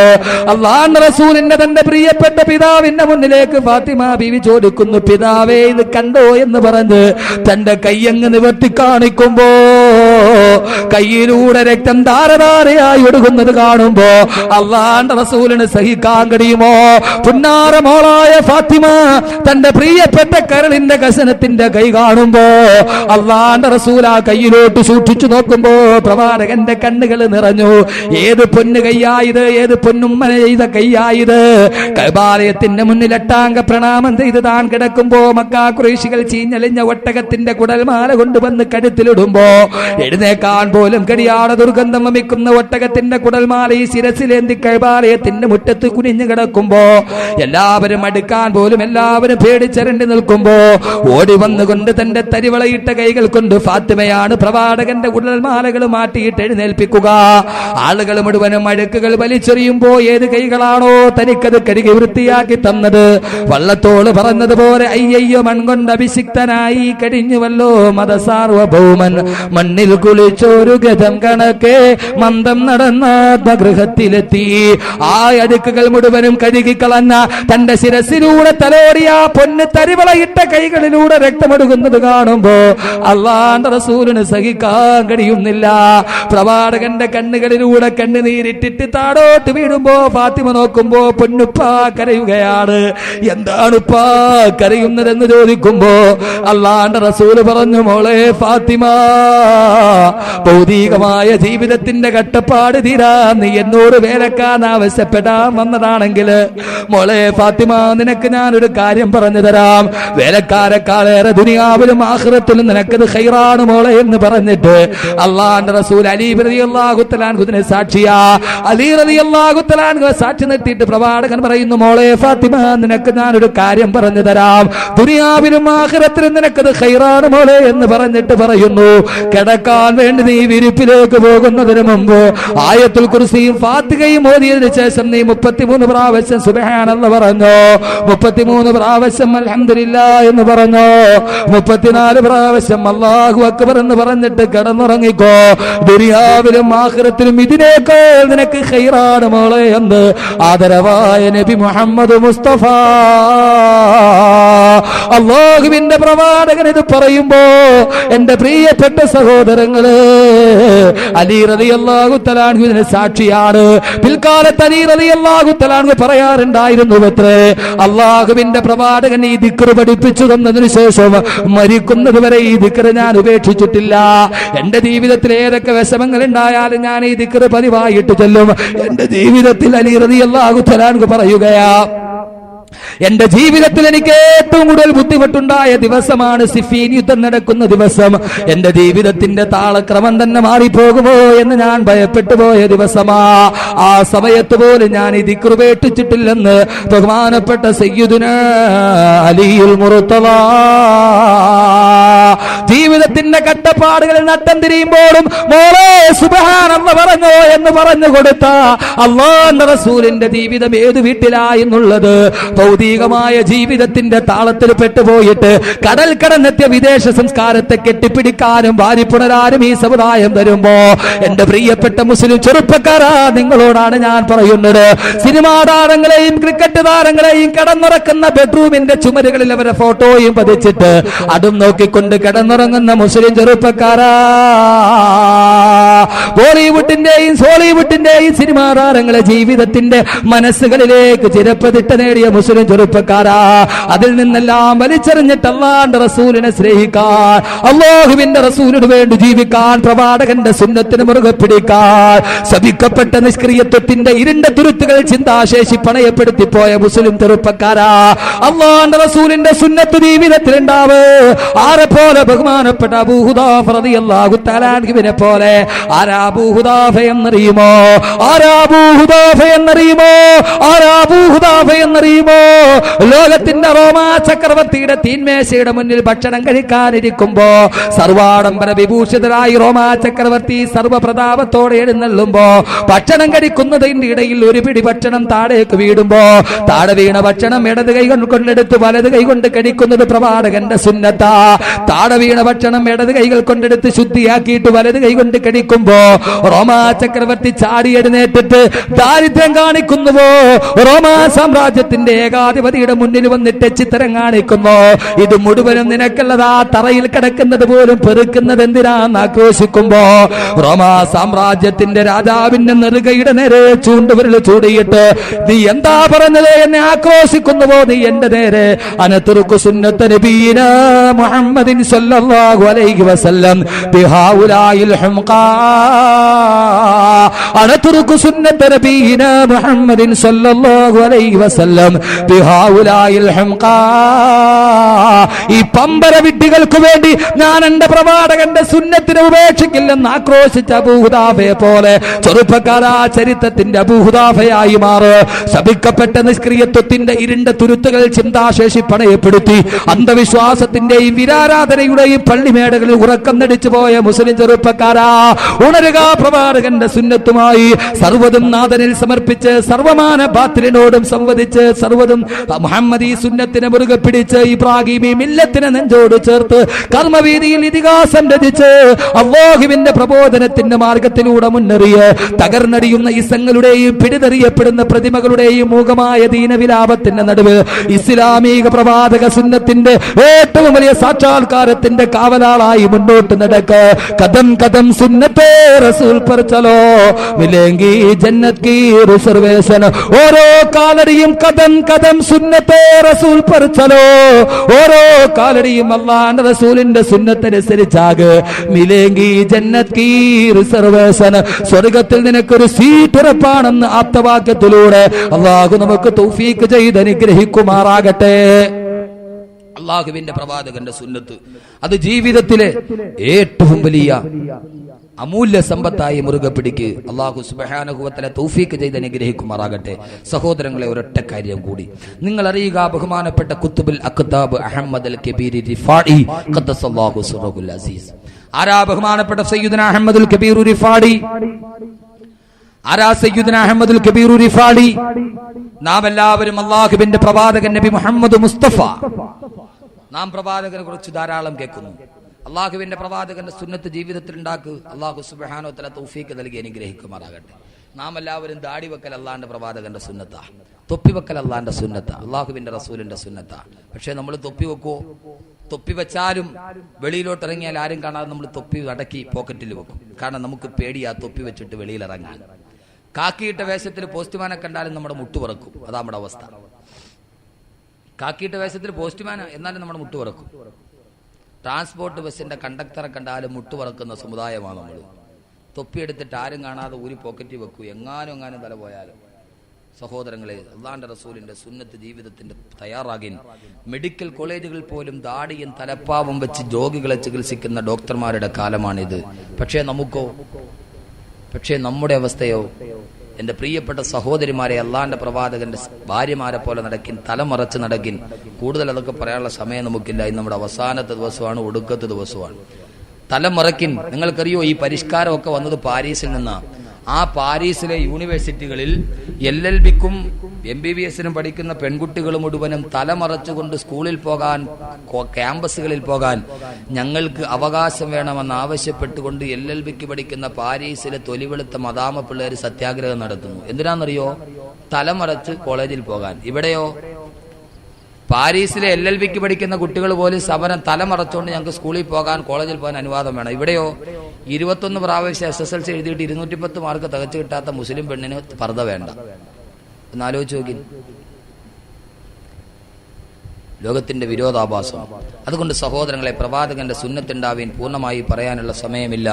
അല്ലാഹു സുബ്ഹാനഹു വ തആല നമുക്ക് പ്രവാചകന്റെ സുന്നത്തനുസരിച്ച് ജീവിക്കാനും അതിലൂടെ സ്വർഗത്തിലേക്ക് കടന്നു ചെല്ലാനും നാളെ ഹൗദുൽ കൗസറിന്റെ ഓരത്ത് ഹബീബായ നബി മുഹമ്മദ് മുസ്തഫ, ഹബീബായ നബി മുഹമ്മദ് മുസ്തഫ, ഹബീബായ നബി മുഹമ്മദ് മുസ്തഫ സല്ലല്ലാഹു അലൈഹി വസല്ലം നാളെ ഹൗദുൽ കൗസറിന്റെ ഓരത്ത് ആ പ്രവാചകനെ കാണാൻ നമ്മൾ ആരും പ്രവാചകനെ കണ്ടിട്ടില്ല. കണ്ടിട്ടുണ്ടോ? അള്ളാഹുവിന്റെ പ്രവാചകനെ കാണാനുള്ള ഏറ്റവും വലിയ ഭാഗ്യം നമുക്കാർക്കും കാണാൻ കഴിയാത്ത അള്ളാഹുവിന്റെ പ്രവാചകനെ ഇതേവരെ കണ്ണുകൊണ്ട് കാണാൻ നമുക്ക് കഴിഞ്ഞിട്ടില്ല. പക്ഷേ ആ പ്രവാചകൻ സല്ലല്ലാഹു അലൈഹി വസല്ലമ നാളെ ഹൗദുൽ കൗസറിന്റെ ഓരത്ത് നമ്മുടെ കൈ പിടിച്ചുകൊണ്ട് ഹൗദുൽ കൗസർ കോരിത്തരാൻ ആ പ്രവാചകൻ ഉണ്ടാവും. അള്ളാഹു നമുക്ക് ആ പ്രവാചകന്റെ കയ്യിൽ പിടിച്ച് ഹൗദുൽ കൗസർ കോരി കുടിക്കാൻ തൗഫീക്ക് നൽകി അനുഗ്രഹിക്കുമാറാകട്ടെ. പക്ഷെ ആ പ്രവാചകനെ കാണാൻ നമുക്ക് കഴിഞ്ഞില്ല. ഒരു അർത്ഥത്തിൽ പറഞ്ഞാൽ അബൂജഹലും ഭാഗ്യവാനാ, അല്ലേ? കാരണം ആ ലോകത്തിന്റെ വസന്തത്തിന്റെ സൗന്ദര്യം കാണാൻ അബൂജഹലിന് കഴിഞ്ഞു. പക്ഷെ അത് പ്രയോജനപ്പെടുത്താൻ അബൂജഹലിന് കഴിഞ്ഞിട്ടില്ല. നമ്മൾ ഈ നശിപ്പിക്കപ്പെട്ട 21-ാം നൂറ്റാണ്ടിൽ ജനിക്കുമ്പോൾ 6-ാം നൂറ്റാണ്ടിൽ ജനിച്ച ആ ലോകത്തിന്റെ അഭൗമിക സൗന്ദര്യത്തെ കാണാൻ നമുക്ക് കഴിഞ്ഞില്ല.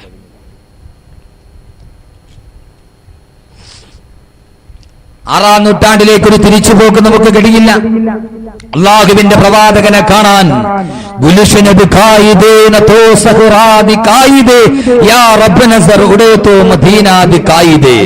അള്ളാഹുവിന്റെ പ്രവാചകൻ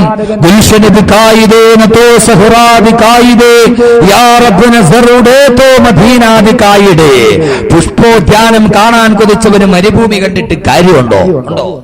അവൻ കാണാൻ ഉദ്ദേശിച്ചത് പുഷ്പത്തിന്റെ സൗന്ദര്യം, പക്ഷേ അവൻ കണ്ടത് മരുഭൂമിയുടെ ഊഷരത. എന്റെ പ്രിയപ്പെട്ട സഹോദരങ്ങളെ, പ്രവാചകനെ കാണാൻ നമുക്ക് കഴിഞ്ഞിട്ടില്ല. ആ പ്രവാചക മുഖത്തിന്റെ സൗന്ദര്യം കാണാൻ നമുക്ക് കഴിഞ്ഞില്ല. സുറുമ ഇട്ടതുപോലെ പോലും ഇട്ടില്ലെങ്കിൽ പോലും ഇട്ടതുപോലെ തോന്നുമെന്ന് അബൂ ഹുറൈറ റളിയല്ലാഹു തആല അൻഹു പറഞ്ഞ ആ കണ്ണുകൾ കാണാൻ നമുക്ക് കഴിഞ്ഞില്ല. പക്ഷേ അല്ലാഹുവിന്റെ പ്രവാചകൻ പറഞ്ഞു, ജീവിതത്തിൽ നിങ്ങൾക്ക് എന്നെ കാണാം, സ്വപ്നത്തിൽ നിങ്ങൾക്ക് കാണാം. അല്ലാഹുവിന്റെ പ്രവാചകൻ പറയുന്നു, നിങ്ങൾക്ക് മരിക്കുന്നതിന് മുമ്പ് സ്വപ്നത്തിൽ തന്നെ ജീവിതകാലത്ത് എങ്ങനെ സഹാബാക്കൾ എന്നെ കണ്ടോ അതേപോലെ സ്വപ്നത്തിൽ നിങ്ങൾക്ക് എന്നെ കാണാൻ കഴിയുമെന്ന് സഫീഉനാ നബി മുഹമ്മദ് മുസ്തഫ അള്ളാഹുവിന്റെ പ്രവാചകനെ ഒന്ന് സ്വപ്നത്തിൽ കാണാൻ, മരിക്കുന്നതിനും പ്രവാചകനെ സ്വപ്നത്തിൽ കാണാൻ, ആ പ്രവാചകന്റെ കൈകളിലൊന്ന് പിടിക്കാൻ എന്റെ പ്രിയപ്പെട്ട സഹോദരങ്ങളെ നമ്മൾ ചിന്തിക്കുക. ആ പ്രവാചകന്റെ കയ്യിലൊന്ന് പിടിച്ചു പോകാൻ നമുക്ക് ആഗ്രഹമല്ലേ? അതുപോലെ ബഹുമാനപ്പെട്ട കുത്തുബുൽ കിതാബ് അഹ്മദ് അൽ കബീർ റിഫാഇ ഖദ്ദസല്ലാഹു സിറഹുൽ അസീസിനെ പോലെ ആരാ കുത്തുബുൽ കിതാബ് അഹ്മദ് അൽ കബീർ റിഫാഇ ഖദ്ദസല്ലാഹു സിറഹുൽ അസീസ് മഹാനവറുകളാരാ അല്ലാഹുവിന്റെ പ്രവാചകന്റെ ഖബർ സിയാറത്ത് ചെയ്യാൻ വേണ്ടി പോയി കുത്തുബുൽ കിതാബ്. രക്ഷയുടെ മാർഗത്തിന്റെ അവസാന ഭാഗം ഞാൻ ഈ കുത്തുബുൽ കിതാബിന്റെ വിഷയം പറഞ്ഞ് അവസാനിക്കുകയാ. ബാക്കി കാര്യങ്ങൾ ഇൻഷാ അല്ലാഹ് പിന്നീട് ഒരിക്കൽ കാണുമ്പോൾ നമുക്ക് പറയാം. അള്ളാന്റെ പ്രവാചകന്റെ റൗള ശരീഫ് കാണണമെന്ന ആഗ്രഹത്തോടെ ഏറ്റവും വലിയ ആഗ്രഹമതാ പ്രവാചകന്റെ റൗള ശരീഫിന്റെ ഓരത്തൊത്ത് എന്ന് കാണാം. പ്രവാചകൻ പറയുന്നു, മൻ സാറനി ബഅദ മൗതി ഫകഅന്നമാ സാറനി ഫീ ഹയാതി. ഞാൻ മരണപ്പെട്ടതിന് ശേഷം ആരെങ്കിലും എന്റെ റൗള ശരീഫ് സന്ദർശിച്ചാൽ ജീവിതകാലത്ത് അവൻ എന്നെ കണ്ടവനെ പോലെയാണെന്ന് ശഫീഉനാ റസൂലുള്ളാഹി. അല്ലാഹു നമുക്ക് എല്ലാവർക്കും അതിന് തൗഫീഖ് നൽകുമാറാകട്ടെ.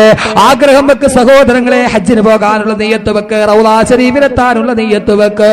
അല്ലാഹുവേ ദിൽ തടപ്താ മജൽതാ ഹെ മേരാ जब भी आता है हज का महीना अल्लामा इकबाल പറഞ്ഞതുപോലെ ആഗ്രഹിക്കും മനസ്സുകൊണ്ട് दिल तड़पता मचलता है मेरा जब भी आता है हज का महीना കലണ്ടറിൽ ദുൽഹജ്ജ് എന്ന മാസം വരുമ്പോ ദുൽഹജ്ജ് എന്ന് കേൾക്കുമ്പോൾ എന്റെ മനസ്സിൽ വല്ലാത്ത സന്തോഷമാ കാരണം എന്താ ഹജ്ജിന് പോകാമല്ലോ ഹിബ്ബത്തുൽ ഹളറ ചരിത്ര പ്രസിദ്ധമായ പച്ചക്കുപ്പയൊന്ന് കാണാമല്ലോ ദുൽഹജ്ജ് എന്ന് കേൾക്കുമ്പോഴേ എന്റെ മനസ്സിൽ വല്ലാത്ത ആഗ്രഹമാ പക്ഷേ എനിക്കെന്ത് ചെയ്യാനാ മേരി ആഖാ ഗരീബോങ്കി വാലി ക്യാ കരൂ മേരെ ജോലി ഹെ ഖാലി മേരി ആഖാ ഗരീബോങ്കി വാലി ക്യാ കരൂ മേരെ ജോലി ഹെ ഖാലി പോകാൻ എനിക്ക് ആഗ്രഹമുണ്ട് പക്ഷേ ക്യാ കരൂ ഞാൻ എന്ത് ചെയ്യും മേരി ജോലി ഹെ ഖാലി എന്റെ പോക്കറ്റ് കാലിയാണ് പോകാൻ കഴിയുന്നില്ല പോക്കറ്റ് കാലിയായാലും പ്രശ്നമില്ല ആഗ്രഹം വെക്ക് അള്ളാന്റെ പ്രവാചകന്റെ റൗള ശരീഫിൽ ചെന്ന് സലാം പറയാൻ കുത്തുബുൽ കിതാബ് അഹ്മദ് അൽ കബീർ റിഫാറി പ്രവാചകന്റെ റൗള ശരീഫിന്റെ ഓരത്തെത്തി റൗള ശരീഫിന്റെ അടുക്കലെത്തി പ്രവാചകന്റെ സമക്ഷത്തിൽ സലാം പറയുകയാ അസ്സലാത്തു വസ്സലാമു അലൈക യാ റസൂലല്ലാഹ് അസ്സലാത്തു വസ്സലാമു അലൈക യാ റസൂലല്ലാഹ് പ്രവാചകന്റെ റൗള ശരീഫിൽ സലാം പറഞ്ഞർപ്പിച്ചു കഴിയുമ്പോ ബഹുമാനപ്പെട്ട അഹ്മദ് അൽ കബീർ റിഫായി പറയുകയാ നബിയേ അങ്ങയുടെ മുന്നിൽ സലാമും പറഞ്ഞിട്ട് ഞാൻ കടന്നു വന്നിരിക്കുകയാ എന്തിനാ ഞാൻ കടന്നു വന്നിരിക്കുന്നതെന്നറിയുമോ മിൻ ഹളറത്തിൽ ബുഅദിറൂഹി കുന്ദുറുസിലുഹാ തുഖബ്ബിലുൽ അർളാൻ നിവഹിയ നായിബതി ഫഹാദിഹി നൗബത്തുൽ അശ്ബാഹി ഖദ് ഹളറത് ഫംദുദു യദൈക ലകൈ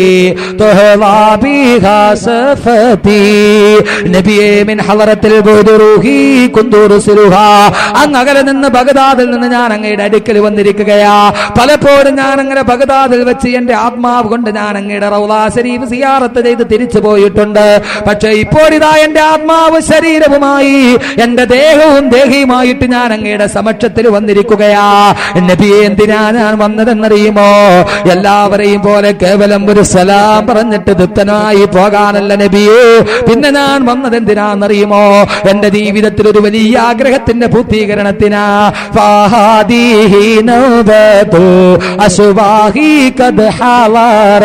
അങ്ങയുടെ മുന്നിൽ ഞാൻ ഹാജരായത് എന്റെ ജീവിതത്തിൽ ഒരു വലിയ ആഗ്രഹമുണ്ട് നബിയേ അത് പൂർത്തീകരിക്കാൻ വേണ്ടിയാ എന്താ എന്റെ ആഗ്രഹം എന്നറിയുമോ നബിയേ അഹ്മദ് അൽ കബീർ റിഫാറി പറയുകയായി പാവപ്പെട്ട അഹ്മദ് കബീർ വന്നത് എന്തിനാണെന്നറിയുമോ നബിയേ ഫംദുദു യദൈക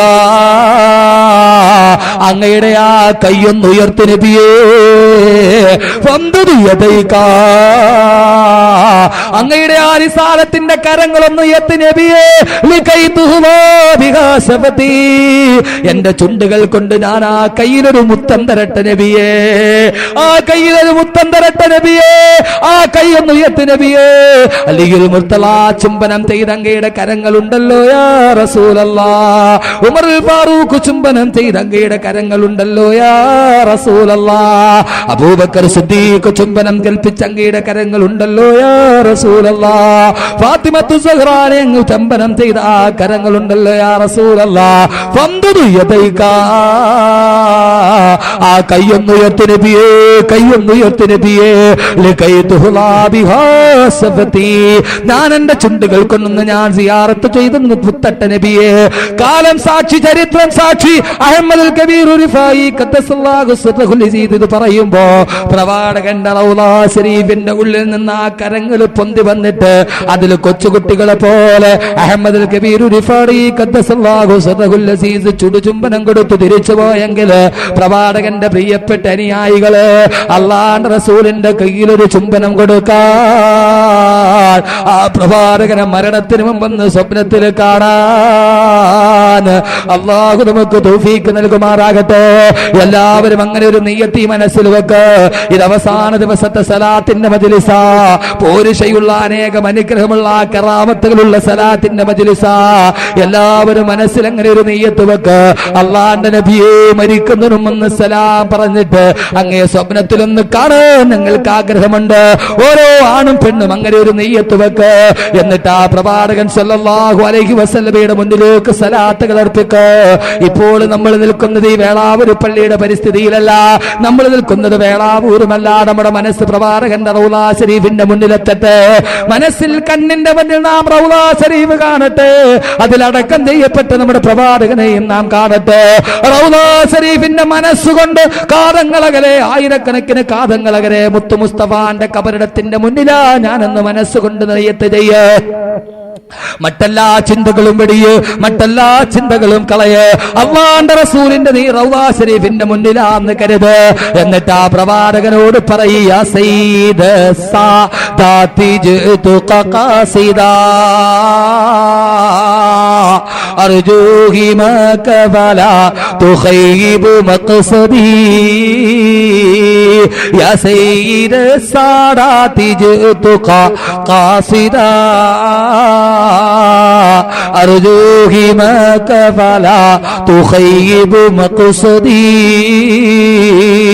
യാ സയ്യിദ് സാദാതി നേതാക്കന്മാരുടെ നേതാവായ നബിയേ, ജിതുക ഖാസിദാ അങ്ങേ മാത്രം ആഗ്രഹിച്ച് ഞാനിതാ എന്റെ മനസ്സ് സമർപ്പിക്കുന്ന നബിയെ. എന്താന്നറിയുമോ? അർജൂ ഹിമക, അങ്ങയുടെ തൃപ്തിക്കു വേണ്ടി പൊരുത്തം മാത്രം ആഗ്രഹിച്ച് എന്റെ മനസ്സുമായി ഞാൻ അങ്ങയുടെ മുന്നിൽ വന്ന നബിയെ. ഫലാ തുഖയ്യിബ് മഖ്സദി, നബിയെ എന്റെ ആഗ്രഹം അങ്ങ് മടക്കി നിരാശനാക്കല്ല നബിയെ. മനസ്സുകൊണ്ട് ഏറ്റു പറയേ, ഫലാ തുഖയ്യിബ് മഖ്സദി, എന്റെ ആഗ്രഹം അങ്ങ് നിരാകരിക്കല്ല നബിയെ, തള്ളിക്കളയല്ല നബിയെ. എന്നിട്ട് ആഗ്രഹത്തോടെ സഹോദരങ്ങളെ, അള്ളാന്റെ പ്രവാചകനെ, എന്റെ മുത്തായ ഹബീബിനെ, നായകനെ മരിക്കുന്നതിന് മുമ്പ് സ്വപ്നത്തിൽ കാണണമെന്ന നിയ്യത്തോടെ അല്ലാഹുമ്മ സല്ലി സ്വലാത്തൻ കാമിലത്തൻ വസല്ലിം സലാമൻ താമ്മൻ അലാ സയ്യിദിനാ മുഹമ്മദിനില്ലദീ തൻഹല്ലു ബിഹിൽ ലുഖദ വതൻഫരിദു ബിഹിൽ ഖുറബ വതുഖദാ ബിഹിൽ ഹവായിജ് വതുനാലു ബിഹിർ റഗായിബ് വഹുസ്നുൽ ഖവാതിമി വയുസ്തസ്കൽ ഗമാമു ബിവജ്ഹിൽ കരീം വഅലാ ആലിഹി വസഹ്ബിഹി ഫീ കുല്ലി ലംഹത്തിൻ വനഫസിൻ ബിഅദദി കുല്ലി മഅലൂമിൻ ലക. നാരിയത്തു സ്വലാത്താണിത്. അല്ലാഹുവിന്റെ പ്രവാചകനെ പതിവായി ചെയ്താൽ ആഗ്രഹങ്ങളെല്ലാം പൂർത്തീകരിക്കപ്പെടുന്ന, ഏതൊക്കെ ബുദ്ധിമുട്ടുകളുണ്ടോ അതിന്റെ എല്ലാം കെട്ടുകൾ പൊട്ടിക്കപ്പെടുന്ന, ഏതൊക്കെ രോഗങ്ങളുണ്ടോ അതെല്ലാം ശിഫയാക്കപ്പെടുന്ന ഏറ്റവും പോരിശേറിയ നാരിയത്തു സ്വലാത്താണ് ഇത്. പ്രവാചകന്റെ പേരിലുള്ള സ്വലാത്താണ്. ആ സ്വലാത്തിന്റെ ബറക്കത്ത് കൊണ്ട് അല്ലാഹുവിന്റെ റസൂലിനെ സ്വപ്നത്തിൽ കാണാൻ നമുക്ക് തൗഫീക്ക് നൽകുമാറാകട്ടെ. മഹാന്മാര് പറയുന്നു, ആരെങ്കിലും 4444 നാരിയത്തു സ്വലാത്ത് ചൊല്ലിയാൽ അവന്റെ ഏതാഗ്രഹമാണോ അത് പൂവണിയും, ഏത് പ്രശ്നമാണോ അത് ദൂരീകരിക്കപ്പെടും. അവൻ അല്ലാഹുവിന്റെ റസൂലിനെ മരിക്കുന്നതിന് മുമ്പ് സ്വപ്നത്തിൽ കാണാമെന്ന് മഹാന്മാര് പറയുമ്പോ, ഈ മുബാറക്കായ സദസ്സില്, ഈ പാതിരാത്രിയില് വാനലോകത്ത് നിന്ന് അനേകായിരം മാലാകമാരി ഇന്നിലേക്ക് ഇറങ്ങുന്ന ഈ വിന്യമായ, ഈ പുണ്യമായ സദസ്സില് നാരിയത്തു സ്വലാത്തിന്റെ എണ്ണത്തിന് തുല്യമായി ഒരു 4444 സ്വലാത്ത് ചൊല്ലണം. ഈ സ്വലാത്ത് കൊണ്ട് മുഖരിതമാകുന്ന ഈ സദസ്സിൽ ഞാൻ പ്രത്യേകമായി ദുആ ചെയ്യാം.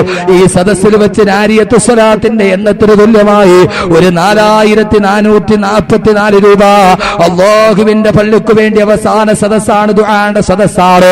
വേളാവൂർ പള്ളിക്ക് വേണ്ടി പ്രവാചകനെ മരിക്കുന്നതിന് മുമ്പ് എനിക്ക് സ്വപ്നത്തിൽ കാണണമെന്ന ആഗ്രഹത്തോടെ, ഇതിനു മുമ്പ് പറഞ്ഞവരാണെങ്കിലും കുഴപ്പമില്ല, ഇതിനു മുമ്പ് 1 ലക്ഷം കൊടുത്തവരാണെങ്കിലും പ്രശ്നമില്ല, എന്റെ ഹബീബിനെ കാണാൻ, എന്റെ മുത്തായ നായകനെ ഒന്ന് കാണാനുള്ള ആഗ്രഹത്തോടെ ഒരു 4444 രൂപ അള്ളാന്റെ പള്ളിക്ക് വേണ്ടി സ്വതക്ക ചെയ്യ്.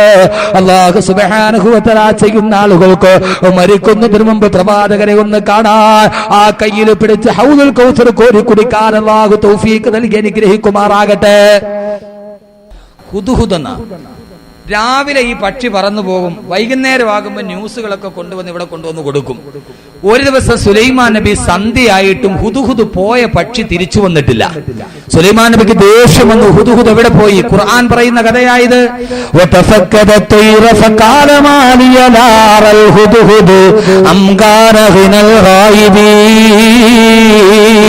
എവിടെ പോയി ഹുദ്ഹുദ്? ഹുദ്ഹുദിനെ കാണാനില്ലല്ലോ, സമയമായിട്ടും അതെന്തോ തിരിച്ചു വരാത്തത്? സുലൈമാൻ നബി ലോകം കൊണ്ട് വിറച്ചു. സുലൈമാൻ നബി പറയുന്നു ലഉഅദ്ദിബന്നഹു അദാബൻ ശദീദാ, ഹുദ്ഹുദ് ഇങ്ങ് വരട്ടെ, അതിന് ഞാൻ നല്ല അടി കൊടുക്കുന്നുണ്ട്. ഔല അദ്ബഹന്നഹു ഔല യഅതിയന്നി ബിസുൽത്താനിൻ മുബീൻ, ഔല അദ്ബഹന്നഹു, ആ പക്ഷിയെ ഞാൻ അറുക്കാൻ പോവുകയാ, അനുസരണയില്ല, സമയത്ത് അത് തിരിച്ചു വരില്ല.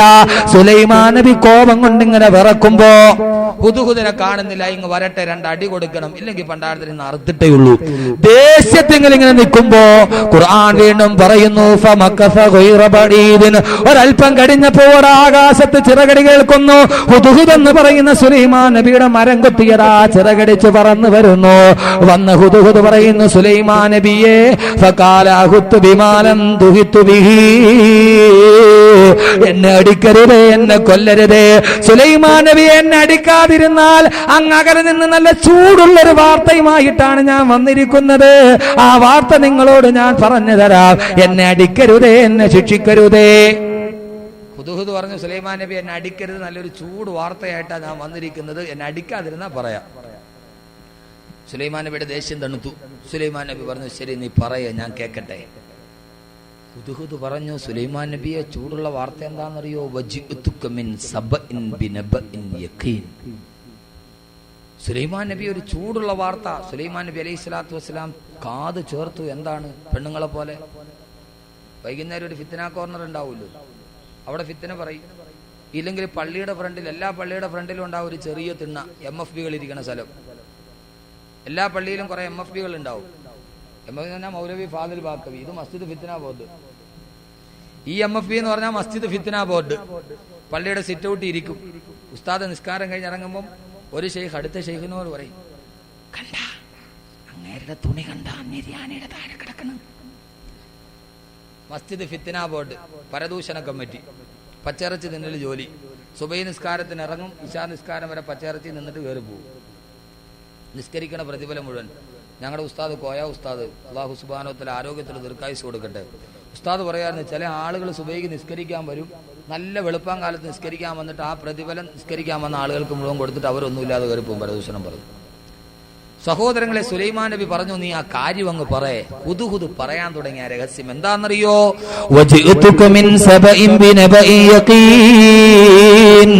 സുലൈമാൻ നബിയെ, ഞാൻ ഇന്ന് രാവിലെ പറന്നങ്ങ് അകലെ ചെല്ലുമ്പോ സബ എന്ന് പറയുന്ന ഒരു പുതിയ രാജ്യത്തിൽ ഞാൻ എത്തി. ഇതേവരെ അങ്ങനെ ഒരു രാജ്യം കണ്ടിട്ടില്ല. സമ്പൽ സമൃദ്ധമായ, ഫലഭൂയിഷ്ടമായ, നല്ല ജലസേചനം നടക്കുന്ന സുന്ദരമായ പച്ചപ്പ് വിരിച്ച നെൽപ്പാടങ്ങൾ, കതിർപ്പാടങ്ങൾ, മന്ദമാരുതനിൽ നെൽക്കതിർ ഇളകിയാടുന്ന പുണ്യമായ ഹരിതാപ വിരിച്ച ഗ്രാമത്തിന്റെ നെൽപ്പാടങ്ങളുള്ള സുന്ദരമായ ഒരു ഗ്രാമം. ഇതേവരെ അങ്ങനെ ഒരു ഗ്രാമം നാം കണ്ടിട്ടില്ല. സുലൈമാൻ നബി ചിന്തിച്ചു പോയി, എന്റെ അധികാരത്തിന്റെ കീഴിൽ ഇങ്ങനെയും ഒരു ഗ്രാമമോ, ഫലഭൂയിഷ്ടമായ സമ്പൽ സമൃദ്ധിയുള്ള ഒരു ഗ്രാമമോ?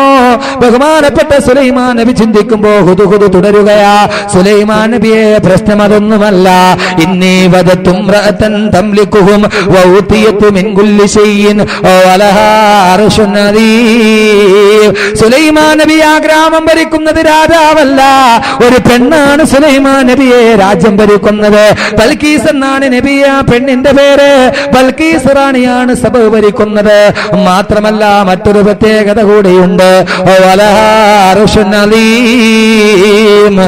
ബൽക്കീസിന് സുന്ദരമായൊരു സിംഹാസനമുണ്ട് നബിയെ.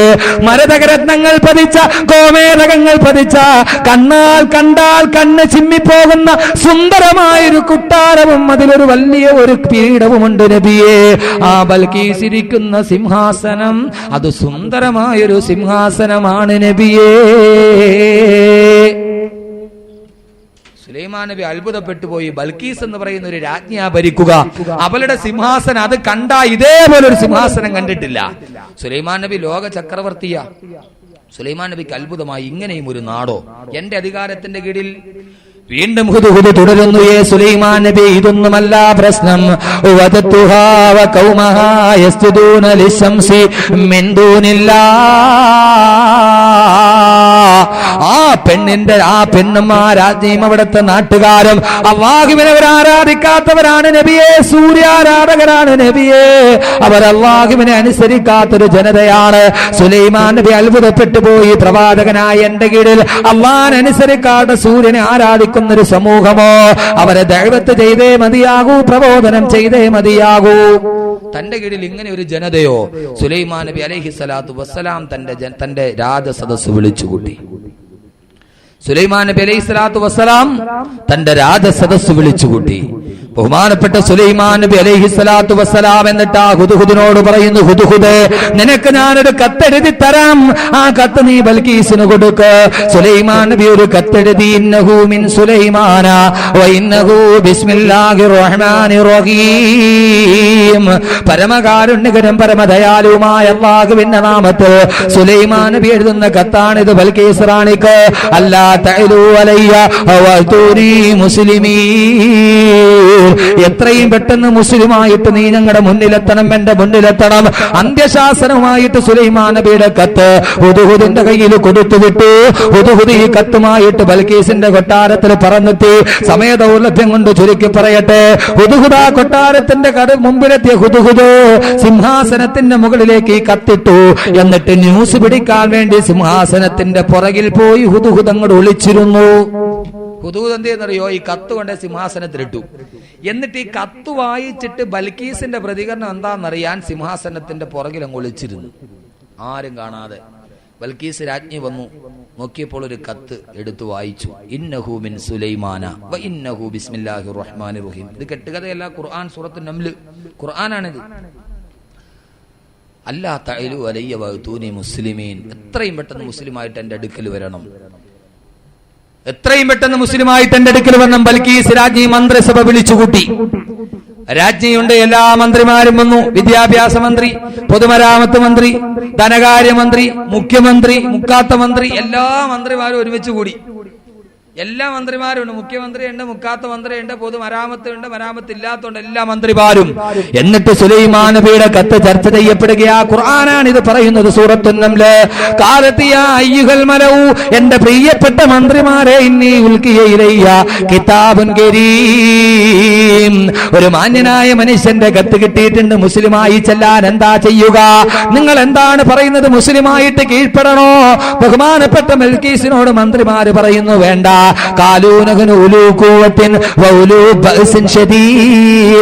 നമ്മൾ ശക്തരല്ലേ, അതുകൊണ്ട് നമുക്ക് സുലൈമാനോട് യുദ്ധം ചെയ്യാം. ബൽക്കീസ് പറഞ്ഞു, വേണ്ട. ഇന്നൽ മുലൂക ഇദാ ദഖലൂ ഖറിയതൻ നഫ്സദൂഹാ വജഅലൂ ഇസ്സത അഹ്ലിഹാ. ഒരു രാജാവിനോട് യുദ്ധം ചെയ്താൽ നാട് നശിച്ചു പോകും, വേണ്ട. കുറെ മന്ത്രിമാര് പറഞ്ഞു, നമുക്ക് എന്തെങ്കിലും ചെയ്യാം. അവസാനം ബൽക്കീസ് പറയുന്നു, എന്റെ തീരുമാനം എന്തെന്നറിയുമോ? വഇന്നീ മുർസിലത്തുൻ ഇലൈഹിം ബിഹാദിയത്തിൻ നല്ല രത്നങ്ങളും സ്വർണ്ണക്കനികളുമായിട്ട് കുറെ സമ്പത്തുമായിട്ട് നമുക്ക് സുലൈമാന്റെ അടുക്കിലേക്ക് പോകാം. പണം കൊടുത്തിട്ട് സുലൈമാനെ നമുക്ക് വശത്താക്കാം. ബൽക്കീസിന്റെ തീരുമാനം.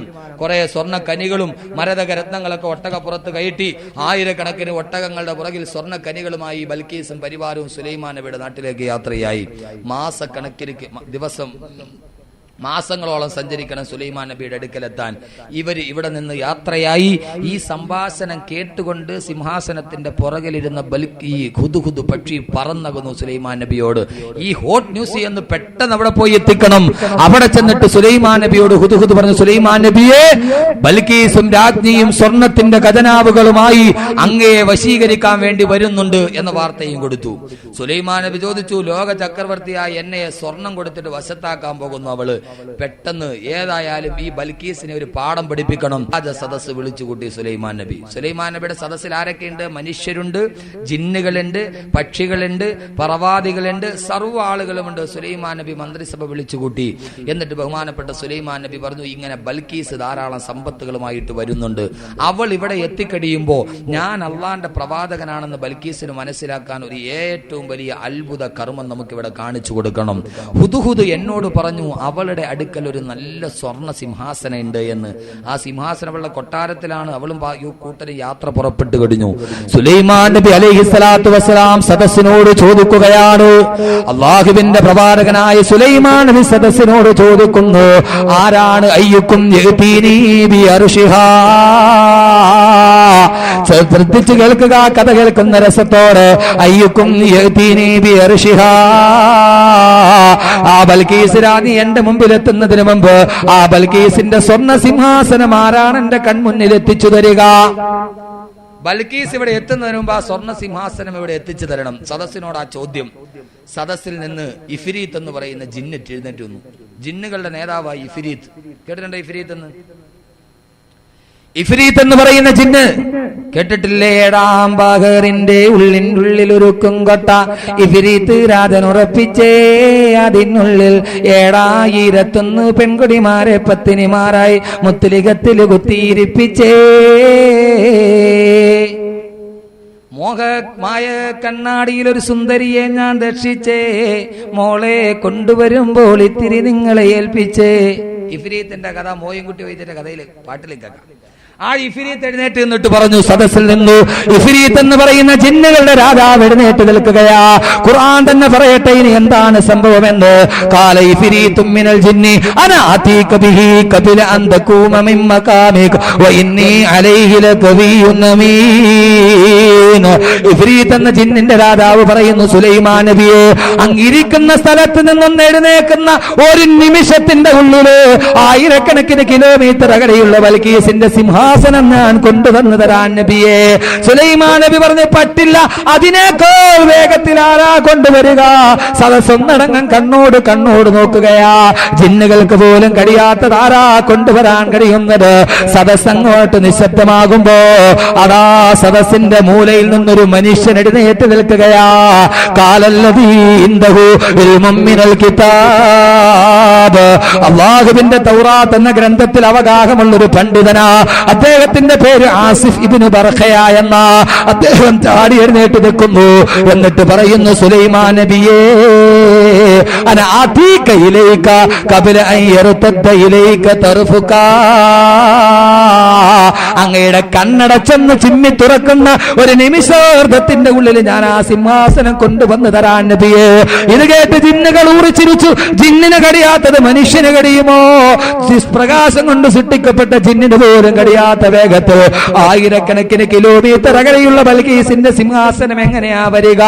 എല്ലാവരും അത്ഭുതത്തോടെ അടക്കി പിടിച്ചു നിൽക്കുമ്പോ ആസിഫ് ഇബ്നു ബർഖയ എന്ന മഹാപണ്ഡിതനതാ സദസ്സിന്റെ നടുവിൽ എഴുന്നേറ്റ് നിന്നു. ആസിഫ് എന്ത് ചെയ്യുന്നു എന്നെല്ലാവരും സ്തബ്ധമടക്കി കാത്തു നിൽക്കുമ്പോ ആസിഫ് ഇബ്നു ബർഖയ തന്റെ കരങ്ങൾ തന്റെ തുടയിലേക്ക് ചോർത്തു നിർത്തി ആകാശത്തിലേക്ക് കൈകൾ ഉയർത്തി മനസ്സൊരു കേന്ദ്രബിന്ദുവിൽ ലയിപ്പിച്ചിട്ട് ഓ സദസ്സിൽ നിന്നിട്ട് ഒരൊറ്റ വിളിയാ, യാ ഹയ്യു യാ ഖയ്യൂം, യാ ഹയ്യു യാ ഖയ്യൂം, യാ ഹയ്യു യാ ഖയ്യൂം. അള്ളാന്റെ ഇസ്മുല്ലാഹുമാ, അള്ളാന്റെ 99 നാമങ്ങളിൽ ഏറ്റവും പോരിശയുള്ള നാമമാ. അതങ്ങ് പറന്ന് തീരേണ്ട താമസം. 1000കണക്കിന് കിലോമീറ്റർ അകലെയുള്ള ബൽക്കീസിന്റെ സിംഹാസനം ആകാശത്തിലൂടെ കറങ്ങി തിരിഞ്ഞ് സുലൈമാൻ നബിയുടെ കാൽച്ചുവട്ടിലെത്തി എന്ന് വിശുദ്ധ ഖുർആൻ. ഇസ്മുല്ലാദം പറയേണ്ട താമസം 1000കണക്കിന് കിലോമീറ്റർ അകലെയുള്ള സിംഹാസനം സുലൈമാൻ നബിയുടെ മുമ്പിലെത്തി. ഇത് ഖുർആൻ, കെട്ടുകഥയല്ല. ഖുർആന്റെ തഫ്സീറിൽ ഇത് കാണാം.